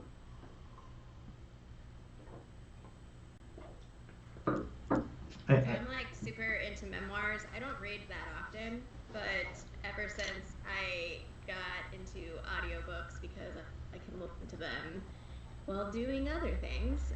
Well, for the most part, sometimes I get too distracted and I'm like, all right, I just gotta sit here and listen to this. So usually right before bed, that's when I listen to my audiobooks. But the last few that I've read, Michelle Obama's Becoming, I really enjoyed. And I also listened to Tiffany Haddish, The Last Black Unicorn, and both of those are read by the author. And I mean, you're reading a memoir, you want to hear people talk about it. And Tiffany Haddish is just so funny, just as a person, and the way that her memoir is written is also, I feel like, lends itself for her to do her comedic timing and all of that. So it was a very entertaining one to listen to. So those are like the last ones that I've really been that caught my eye. Becoming is definitely on my list of books that I want to read. I'm just trying to make myself read more books I own before I buy anything else, and I'm currently not going to the library. Because the library's closed. Yeah. Yeah. Although, I mean, the library does have, I mean, you can like check out ebooks and stuff, and you can do all of that from home. But I know Becoming probably has a really long wait list. So. Oh, I had to wait for months. Like, I just put it on the list, and I was like, I'll just get this when it comes. One of my blogging friends, I just read her latest like recap of everything she's been reading lately. She was on the waiting list for an entire year to get Becoming. Wow. Yeah.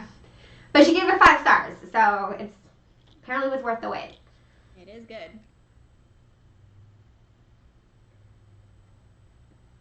I'm getting super focused. Sorry. Hey, don't apologize for getting into your crafting. I enjoyed Chris's close-up of the crystal skull. Yeah, that was pretty. I do love the polish. Of course, I got it from Hot Topic, but As you do.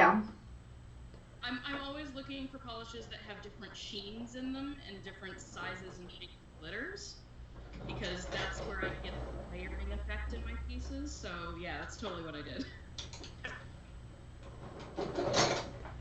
Do you think my pink paint is clean dry? Probably enough for another coat, yeah?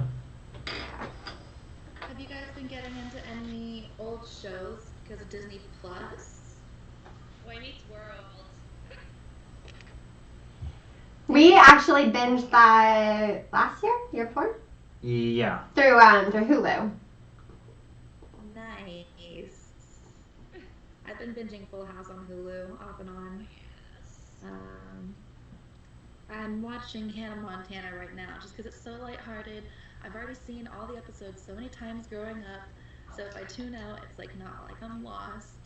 And yeah, it's just a de-stressor. Doesn't remind me of what's going on, you know? Yeah. Yeah. I have totally binged, besides watching all of Hannah Montana Live, which, y'all, I was a college student, so I was definitely past the target demographic. I then binged the entire thing on Netflix twice. So, I did mention that I'm like, sometimes I'm between the ages of 12 and 16. It's fine. I still love kids shows. Yes. I'm like, I can't wait to watch Frozen. Hopefully tonight, now that it's on Disney Plus. I'm gonna say, we just watched Frozen 2 over the weekend. Over the weekend. Since it came out early. No spoilers. No spoilers. But did you love it? Oh, yeah. I mean, we saw it in theaters, like, and we don't go to very many movies at the cinema. Do you see it with your family? I don't remember. They're all But great. I will say I still prefer Frozen 1. Okay. Good to know. I think I would have to watch them back to back to make a fair comparison. I like the music of Frozen 1 better. Yes. But keep in mind that I have listened to Frozen 2 twice today, all the way through already. Once during my shower, and then second while cleaning the kitchen. So, you know. I just had to hear the commercial, the Into the Unknown, where she sings it in the trailer, and it was stuck in my head for a week. Just Yeah. like that 10 seconds of the song. Yeah. I woke up to it in my head like 3 days in a row. I also did really enjoy the How It Should Have Ended YouTube video about Frozen 2. Okay, so if any of you have already seen Frozen 2, you need to look that up because it has 2 sketches, and I didn't think the first one was very funny, but the second one I was dying laughing. Frozen 1, How It Should Have Ended, was really good too. Yes. I have been watching 2 things. I just finished rewatching Neon Genesis Evangelion, which is a Japanese animation show. And it's, not gonna lie, kind of disturbing because all of the kids that are involved in the show as characters, I mean. They all have really, really, really troubled childhoods, and everything just sort of explodes around them, quite literally. And there's not a happy ending at all. Like, at all. So I rewatched that, and it was a little bit sobering, and I was like, I think I need to switch things up. And so I've been watching, like, light, fluffy Korean dramas instead now. It's not focusing. Yeah, you have to turn off your The blur. on the- your enhancement. Ah, come on. There we go. Ooh, very cool. Still drying, so I'm still gonna add more, but I went with purple mountains instead of trees. I like it. Nice. It's very Because Purple those Mountain's are Majesty. The sunset. They are, that's true. I don't know about the yellow ground, but yeah, it's interesting. You're in Arizona. I don't know. Check in the chat if you're replying to. But we're discussing just more book discussion. Steph said wanting to watch Moana. Oh, Moana's good. Yeah. That's more addictive music. I bought that soundtrack pretty much immediately after we saw the movie. I even like the background music, you know, like where you buy this book and you listen to all of the background music, because it's just, it's almost like Avatar, not the last Airbender, but the other Avatar. The James music. Cameron. My favorite. My favorite. It's like Enya, but also tribal. Mhm. It's just, yes. Also, I have to say the pop cover of You're Welcome. I mean, first, obviously we got Lin-Manuel, who is amazing, but we also have I sometimes feel sketchy about having a crush on him because he's like 10 years younger than I am. And of course I'm blanking on his name, but he's a Disney Channel actor. Oh, it's like Jordan, where's my phone? What's he in? He was in a couple different things. He had a recurring role on Liv and Maddie, and then he was in Rent Live, and he was in Grease Live. Jordan Fisher, that's it. He also won Dancing with the Stars when he was at like his, Dance with the Stars season. So, but yeah, he's like 21. And I'm like, you're the cutest person ever, and I love your voice. So, but he's the one who does the duet with Lin-Manuel, and like their little music video is so cute of them like texting each other from like Manhattan and London, and then showing up at the recording studio together. And anyway, it's fine, y'all. It's totally fine. I waited until he turned 18 to fangirl over him. Oh dear. So I don't have Disney Plus, but I get some basic version of Hulu because I have Spotify, or Spotify Premium. And so Jeff goes out of town for work sometimes, and for the last, few months, it's been like on some weekends. So then I'm just like by myself, and I'm like, what do I do? Like, a person is gone, I have no one to talk to. Hey. Oh. I'm telling them about the TV. Oh, it's All another. the animals are coming into this live stream. I know. I'm sorry. Should you go get Niffles? Just start bringing in all of the stuff. Maybe you should just bring in Niffles. We don't want to scare him off. That's true. Plus we have paint. Yeah. So, one of the shows that I'm also gonna bring pie. I was watching other things on Hulu, but one of the things that I browsed, I came across and I was like, oh no, I kind of want to watch this again, is Daria. I don't know if any of y'all have watched Daria. I totally watched that as a teenager. Yep. Mm-hmm. So, yeah, I was like, this is weird, but I'm doing it. I'm just watching Daria. So that was on Hulu that I was watching. And then some people know this from I think on a stream I mentioned it, but I binge watched this show called The Circle on Netflix. And it's a reality TV show where it's like, so people, it's kind of like Big Brother, like in that vibe where you have people situation where they're competing, and they like vote each other out and like do these like competitions and whatever. Oh no, Winston, you're on the yard. No. Okay, but the catch is that they are in individual apartments and they communicate through like digital means. So they set up a profile. Some of them are catfish, and they like have messages where they talk to each other, and then there's like the circle chat, which is like they force them to like talk to each other and whatever, and then they set up DMs and try to form alliances and all that stuff. And I was obsessed with that. I watched it the whole weekend, and it really was. I started like in my head talking the way they do. It's like say the thing, type out the message, hashtag this, whatever, heart emoji. Like it was. And then I found out that there's the Circle Brazil version. So I started watching that, but then Up and Ready was like, you need to stop. You have a problem. I mean, I think that sounds amazing. Have you watched Love is Blind, Lynette? No, I have not. Oh, it's very similar to The Circle, but it's like they are only allowed to talk to each other, like they can hear each other's voices.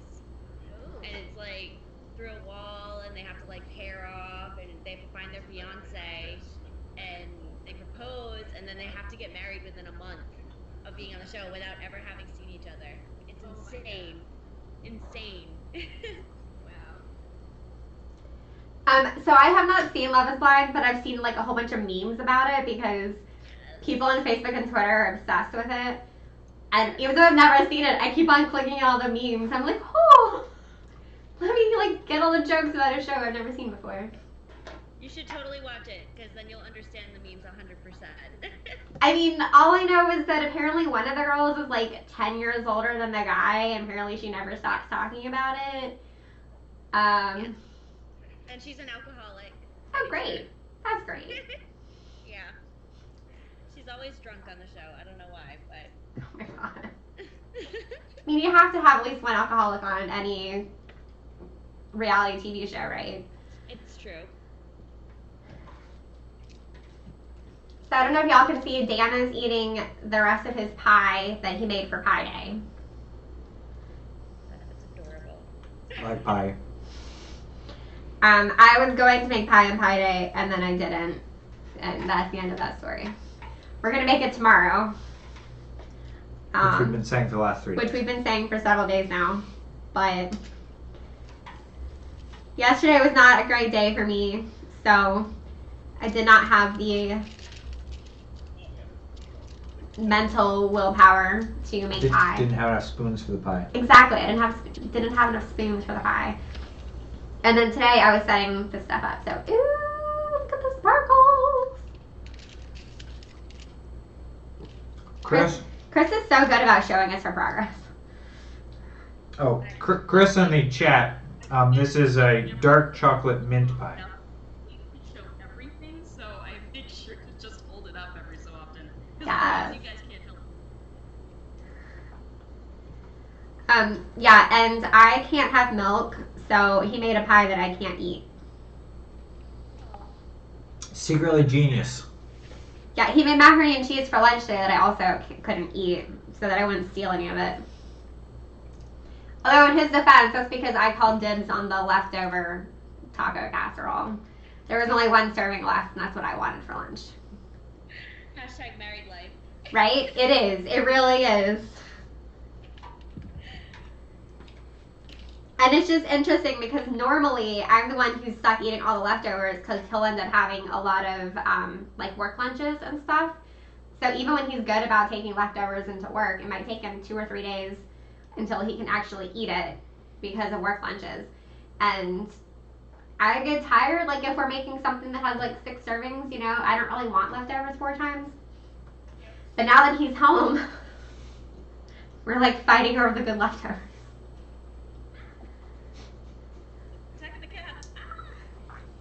Which we need to remember to get the ground beef out for dinner tomorrow night. So we meal plan. We are those people.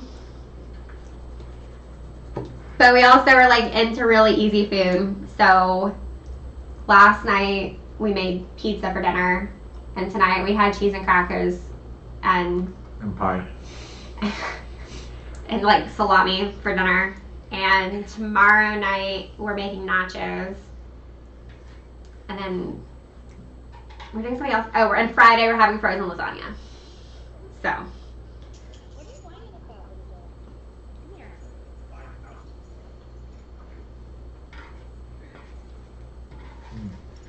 You just want to say hi to everybody? Hi, friends. Oh, hi. What's your puppy's name? Bobo. Bobo. Bobo, say hi. Hi, friends. Hi, friends.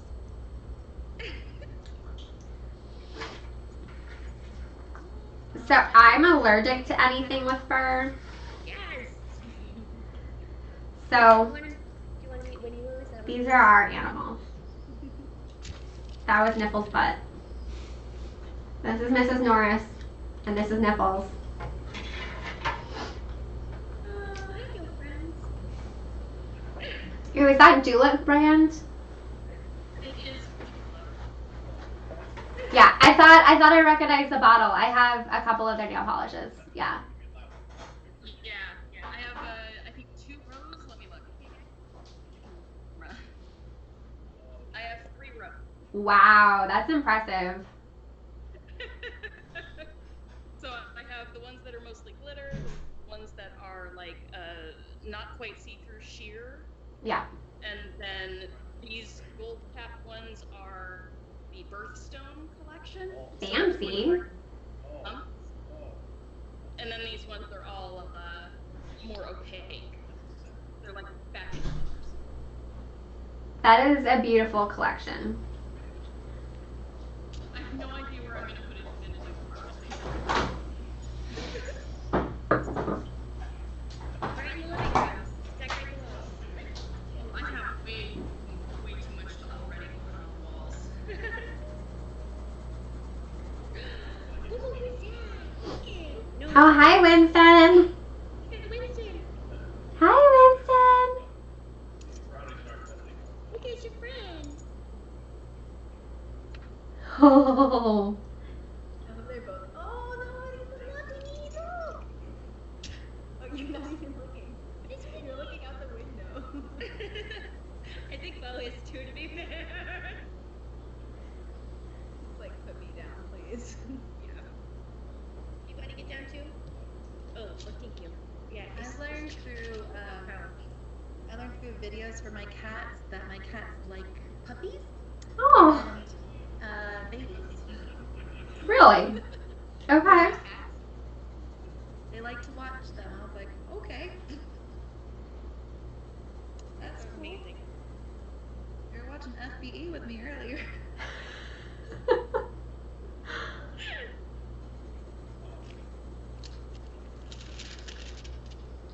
It's funny, I get like a plan, I put out all of the colors that I think I'm going to use, and then inevitably I completely go off plan and start something completely different. It's okay. It's part of the creative process. It is. Oh yeah, I'm not myself or anything, but I always find it amusing.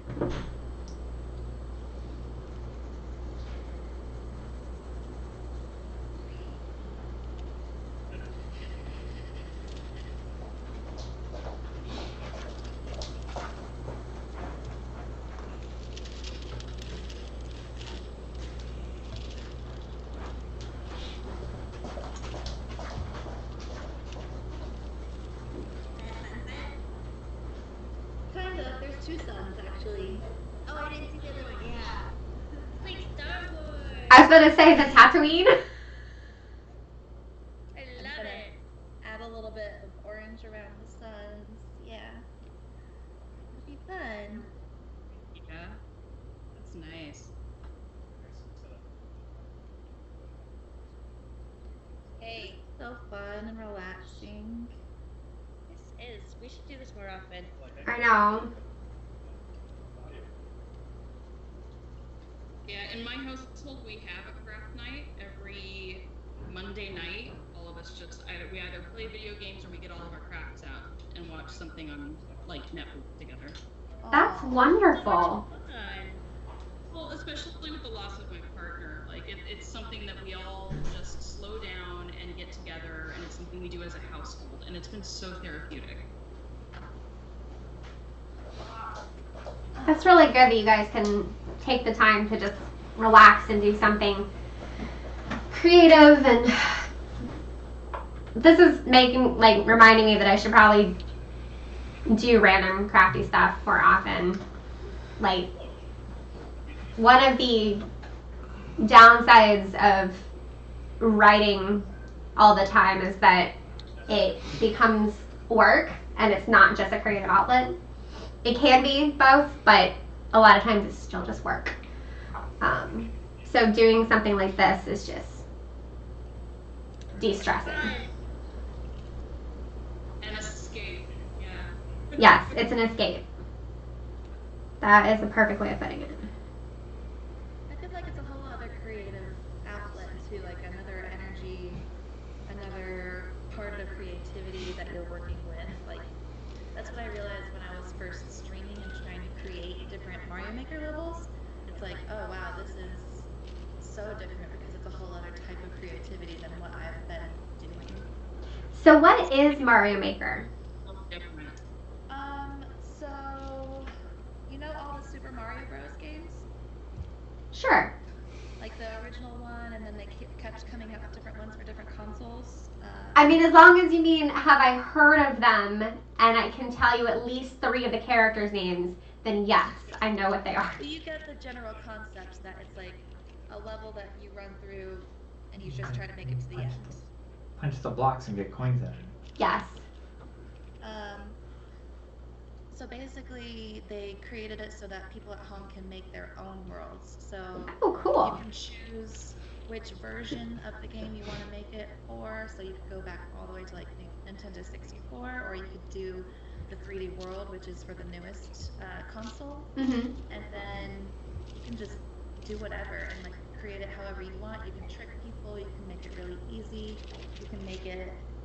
It's really interesting, and I don't know. Like, you do have some limitations. You don't have everything that they offered in the original games, but there's enough, and there's enough customizations that the potential for creating worlds is endless. You can just keep going and going and going as long as you have ideas. And then if you don't have ideas, you can go online and play other people's courses, or you can upload your own courses, and then people will play them and let you know how they liked it. Sounds like something you would enjoy, babe. Yeah, it's like Mario meets SimCity. I really enjoyed watching you make those courses because you tend to go in with like a vision. You're like, okay, we're gonna make this course based on Philosopher's Stone, and then you are kind of representing what they had to go through in a Mario course. And I think that's brilliant. I think it's awesome. That sounds cool. Yeah, I took like the piranha plants, and so it was like when Harry had to go through all the different obstacles to get the Philosopher's Stone. Mm-hmm. So I had giant piranha plants to be the devil's snare, and then I had a specific bow that was supposed to be like the queen chess piece, and you had to jump on this thing to fly to grab the key to get through the doors. Oh, that's clever. Yeah, it was really fun. Yeah, I was impressed. I would not have the patience to, like, I was watching you do it and I was like, all right, good thing Gitta's doing this, because I'd be like, all right, I'm done. Someone else take this. But it is pretty cool. It's cool to watch, but I'm the same way. I could never do it. I think it helps that I'm like, anytime somebody asked me before Pokemon Go and Wizards Unite came out, oh, what kind of games do you like? Mario. Just I Mario. mean, it's a great game. And there's nothing wrong. I like Mario, like the... What? Was that him? Or was that your Mario? My Mario. Mario's just sorry. being a pain in the ass. It was, Waha! Sorry! Thank you so much for playing my game. Mario. I lost track of thought because of that. You're keeping an eye on the chat, because I'm obviously not. Yeah. The chat's kind of died down a little bit. Ever since we talked about pie. Oh. Oh, Pat's here, though. Sorry, pie's all gone. Yeah. But yeah, Gitta, what you said about like just like different forms of creativity. So like I usually have my students write reading responses to the different texts that we interact with, whether it's like written text or video text, that sort of thing. And one assignment that I do every semester is I make them they do their reading response, but they have to create an art piece, which freaks some people out, and other people are like, yes, this is awesome. But the idea is like they have to respond in the same way that we usually do. Like you have a reading or something to do, and then you have to make a response by creating, rather than like an essay text, some sort of art piece. And then we have a gallery walk when we meet in person. The online is a little tricky, you can't do a gallery walk, but they do like the gallery walk. They have like a little display thing where they can like title it, and then so everyone just walks around, and then afterwards they debrief it and like explain it to their small groups. But I did it this semester, and they were like, yeah. I mean, some people were like a little stressed because they're like, what exactly do you want? Which is like also something we talk about with like creativity, of like, okay, what does it mean to be creative? Like when you're a teacher, because I teach future teachers, like how are you designing experiences, and like are you unintentionally suppressing students' creativity or like their potential with what they could do with the content you're working with? And so it's I don't know, it's really interesting, and it's also fun for me because I get to see all these things, and some of them are like really intense, and others are like, so I have like digital pieces, I have like physical pieces, I have music education students. So last semester I had people compose different things and like bring it in and play it. It was like, Okay, that's awesome. my favorite. It's my favorite assignment. That is really cool. That's so fun. And like you teach future teachers, right? Mm-hmm. So you're probably helping them realize things that are helping them grow, which they'll then pass on to their own students and push them out of their comfort zones because they'll see how it helps. Yeah, that's so fun. Yeah. Really cool. Oh, the hardest part about painting is waiting for it to dry so you can move on to the next piece. Yeah, I'm dealing with the same Yeah, it's like thing. watching paint dry. Wow, babe. I'm waiting for McGonagall to cool.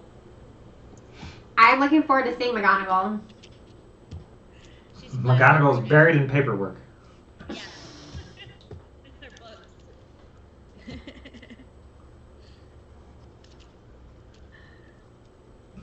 How's everybody in the chat doing? Does anybody have any questions you want to ask all of us while you have 5 Wizzy Witches plus Dan with us? Plus Dan. And a dog or a cat or two. And a couple of animals, yeah. Yeah, if you And Mario, but he counts as a dog too, probably. So. Yeah, but Mario's in the comments, so. All right. Well.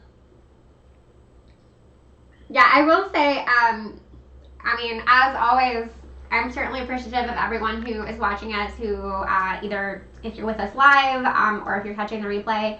I am normally a lot better about reading all my comments myself, but this is a whole new tech setup, which means that the comments are on Dan's phone, and I am not logged in anywhere to respond to you guys.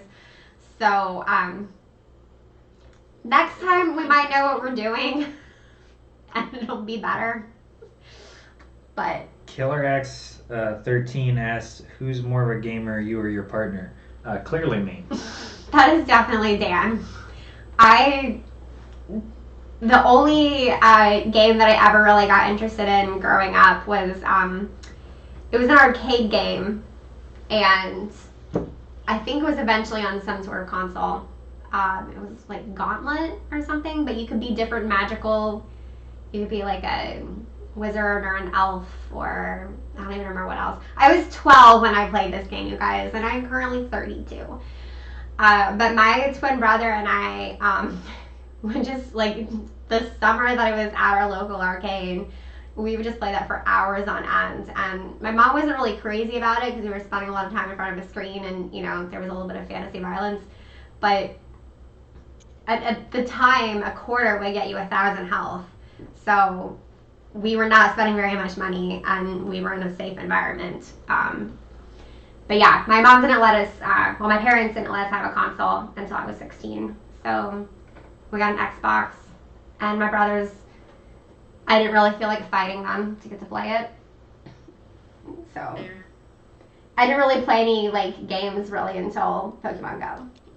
That was my start. Brothers can be mean. Like mine would literally sit on me. Like he would sit on me while I was laying on the couch to get the remote from me. Yeah, that sounds I mean, sitting on brothers is par for the course. He's the youngest and he is the smallest. Well, I was the smallest. His brother right now is dealing with some health issues and is now underweight. But Dan is the shortest and the youngest of the three brothers. But talk about your games. My current game that I'm completely lost in is Cities Skylines, which is kind of the true successor to the SimCity series, because EA drove it into the ground as they do with every franchise they buy. But other than that, I enjoy playing StarCraft with Christopher Pitstick there in the comments. He wanted to play tonight, but sorry, live stream took precedence. I'm sorry, Chris. You did know when Dan and I started dating that he was going to put me first. So. But StarCraft is a good way to socially distance, but still hang out with your friends. Just pro tip. So, and this is OG StarCraft. I mean, it is the remastered version with higher resolution, but StarCraft Brood War. It's the way to go. Oh yeah, besides Wizards Unite, yeah. If we're talking Wizards Unite, or like, I don't know, because I know like some people, I'll tell them the games that I play and they're like, oh, you're not a real gamer. You know, like I'll say, oh, I play Mario Maker or Mario or Mario Party. You know, most of those games. Okay, gatekeepers.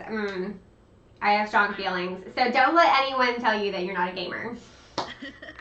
You're a gamer if you decide you're a gamer.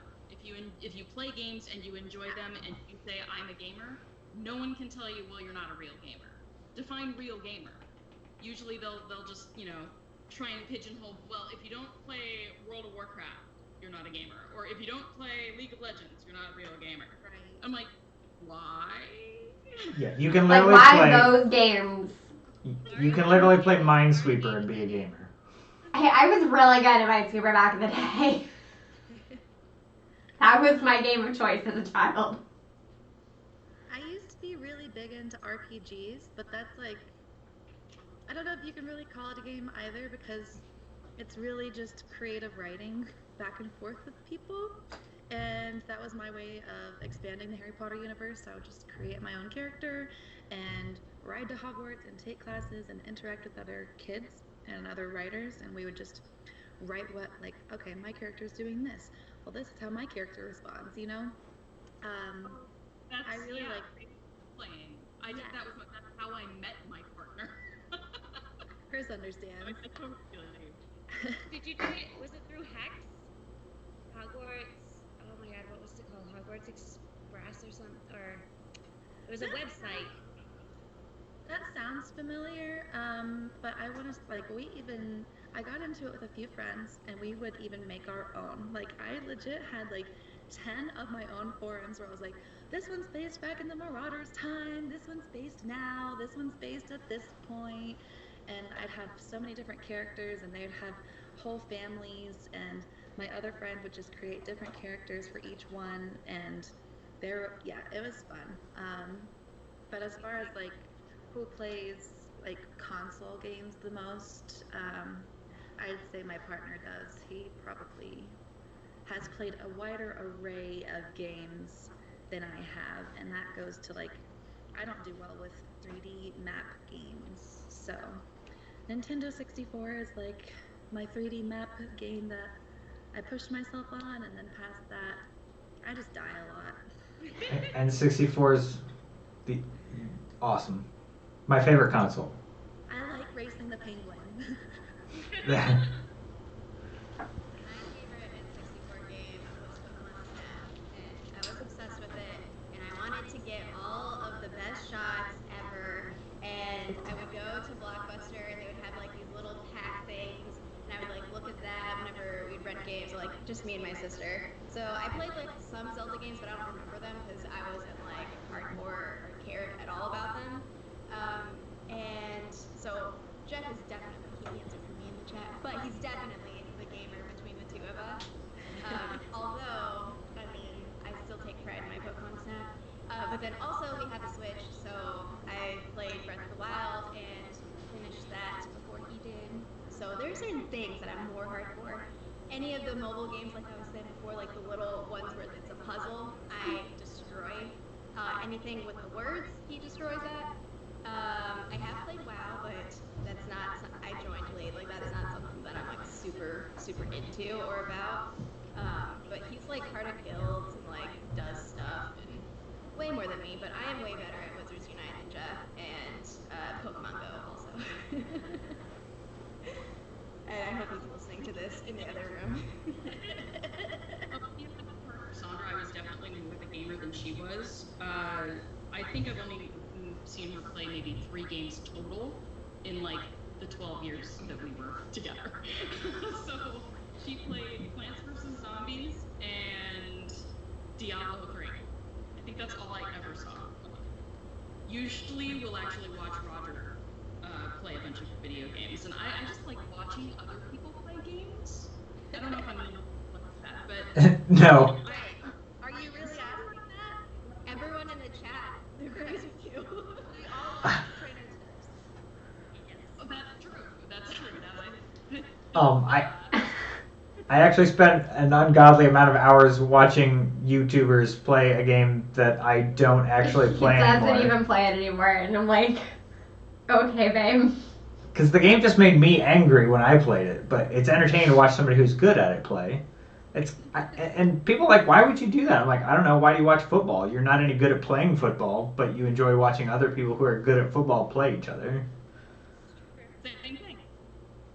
Esports is kind of like the gamer, gatekeeping. It's like esports is pretty much the same as other sports.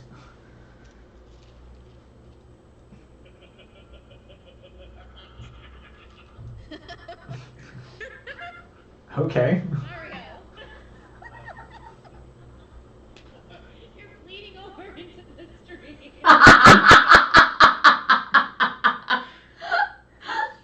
That laugh was gold. That was excellent. Quiet point, and then your laugh just broke through everything, so everyone's dying. Ooh, that's pretty, Kris. I'm sorry. Oh, Kris, that looks This gorgeous. person listened. I'm sorry. God. I mean, speaking of gaming, I am playing Hogwarts Mystery on my phone right now because there's a time-limited side quest. So... And I'm full up on spell energy, so I obviously have to work on the... Ooh, Lee, show us what you made. Wow. That looks so good. It's pretty fun little McGonagall. I saw this pattern online and I was like, I feel like that's the one. That's what I gotta do today. I like it. That's cute. She's fun. I made Kris, I'll have to go get in the other room. I made Kris a fire-breathing chicken previously. I'll have to go get it though. And then I made Gitta these and so I forgot a bunch of stuff when I went to Food Fest. They're radish earrings. Oh my gosh! I have to make the earring part of it, but they're radishes. Those are so cute! That's so sweet. My ears aren't pierced, so I'll have to put clip-ons on. Okay. I won't put anything on that. Okay. I mean, if you want to put the little hook in, Yeah. to put the clip-ons on, but Have to figure out. cute. You're so And of course, Jan is also taking a break with the mobile game. Well, since you mentioned it, I know. somebody's got to fill my clan castle in Clash of Clans. War's about to start. We both have our things. So Mine's still at the same spot, pretty much. Just trying to fill in these mountains. This purple's pretty translucent. yeah, and my second coat of pink paint is still not dry yet. So Gotta love waiting for paint to dry. I know. It's like watching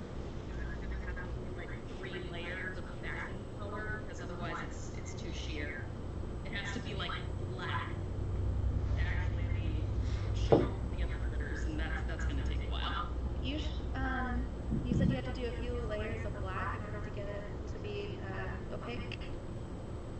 Yeah, now that I'm thinking of it, I might just do the one coat of the one that has like a little bit of purple glitter, and then do like an actual opaque black behind that. Ooh. Make 2 layers instead of like 3.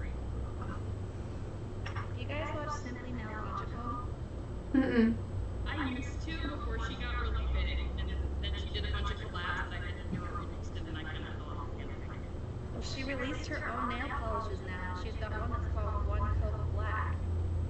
Nice. Paint and primer in one. Because like she literally started just being a Canadian geek who really loves nail polish, especially holographic nail polish. Although You know I don't need to her little Libra self. right. I really enjoyed her channel though, so I'll have to check out her polishes. If they're not like exorbitantly expensive, I might buy a couple. She calls them hollow taco. They Love look, how weird she is. they look really good. Makes me want to get back into nail polish. I was actually thinking that I can't go get my nails done right now. That it might be time for me to learn how to shape my nails because I usually just cut them really, really short so you can't tell that they have no shape. I get the belt sander out. Thanks, babe. I think Run out this, think I'm okay. Don't need that. So I just noticed that it's almost 9 o'clock. So we've been live streaming for 2 hours. So I think we're about to call it a night because we are reaching. We are usually asleep by 10, and so that involves. That's very generous. I fall asleep between 10 and 10:30. Dan falls asleep between 9:30 and 10. So we average falling asleep by 10. I'm gonna go watch a YouTuber play Clash Royale and fall asleep during it. Yeah, and then I need to start a new book. So if everyone wants to show their finished progress real quick, and then also for anyone who's watching the end, everyone just say your channel name, and I will end up linking everybody in the description below. This is a new thing using like a third-party platform to then go to YouTube. So I didn't set things up on YouTube like I normally do. But I'll edit all of that eventually. But of course, thank you everyone who again joined us this evening or who's watching the replay. If you're watching the replay, you're like hardcore. So thanks, because this is like 2 hours of us talking.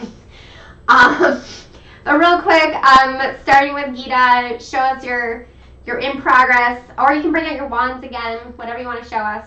Oh, the wands are pretty boring.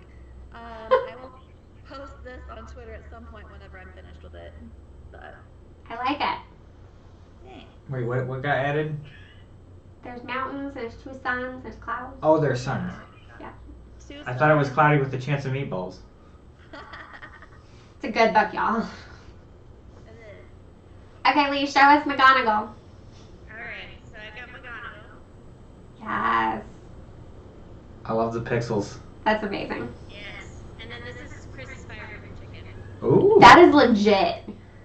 I can't see it because all I can see is Gitta at the moment, but on the on my computer, there's like a 30-second delay, so in a few seconds I'll be So cute. So true life, I brought this with me to Universal, and I literally forgot it in my hotel room, and I was so upset when I got back to my room, and I was like, no, the chicken! I love it. Oh If- my goodness. If it makes you feel any better, when Gitta and I hung out in October, I had a present for her. I had it on my dresser in the hotel room, and she came over and did my makeup, and I was like, oh, I'm gonna have to give this to her, and then I didn't. So she got it in the mail 2 months later.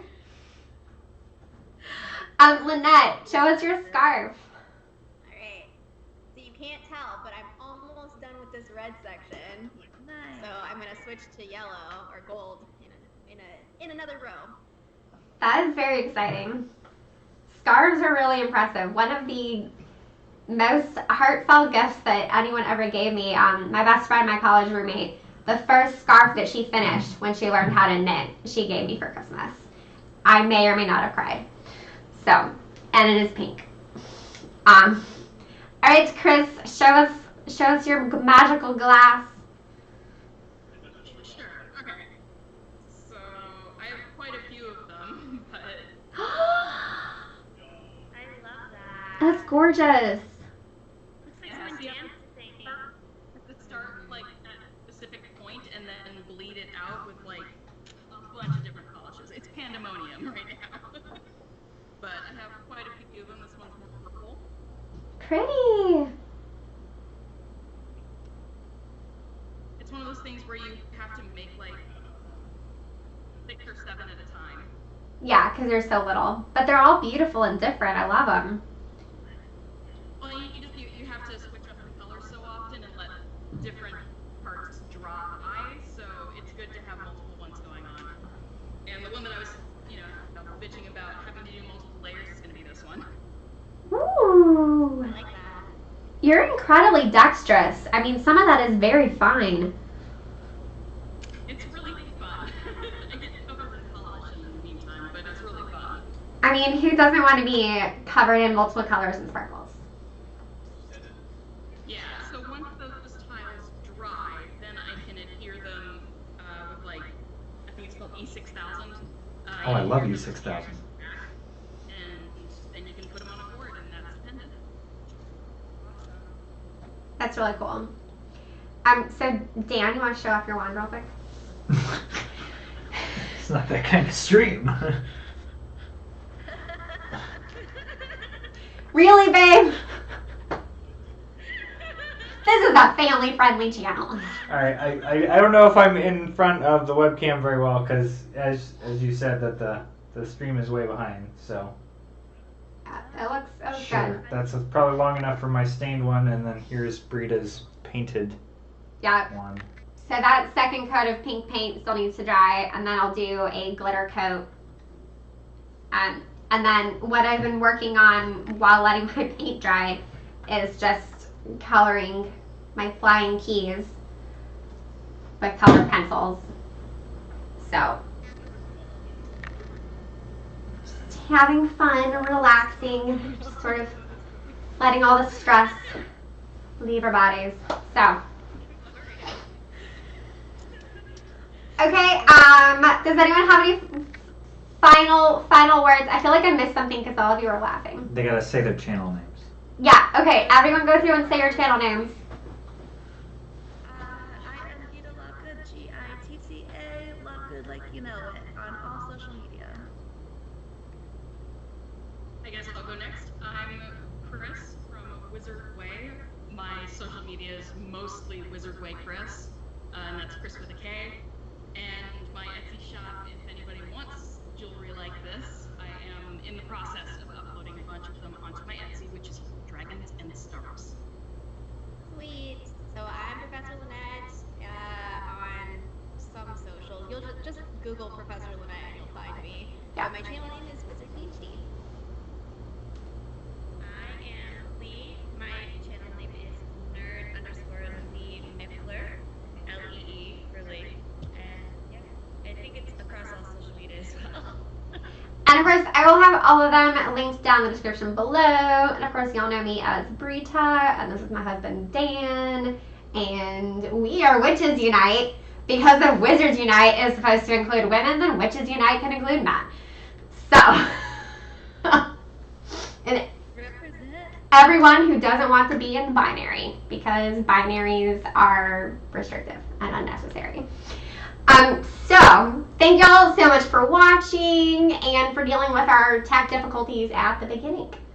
And until next time, au revoir, witches. Yes, my friends speak French too. And now we are going to figure out how to end this live stream in this. Hold up, I think as you guys are watching me do this,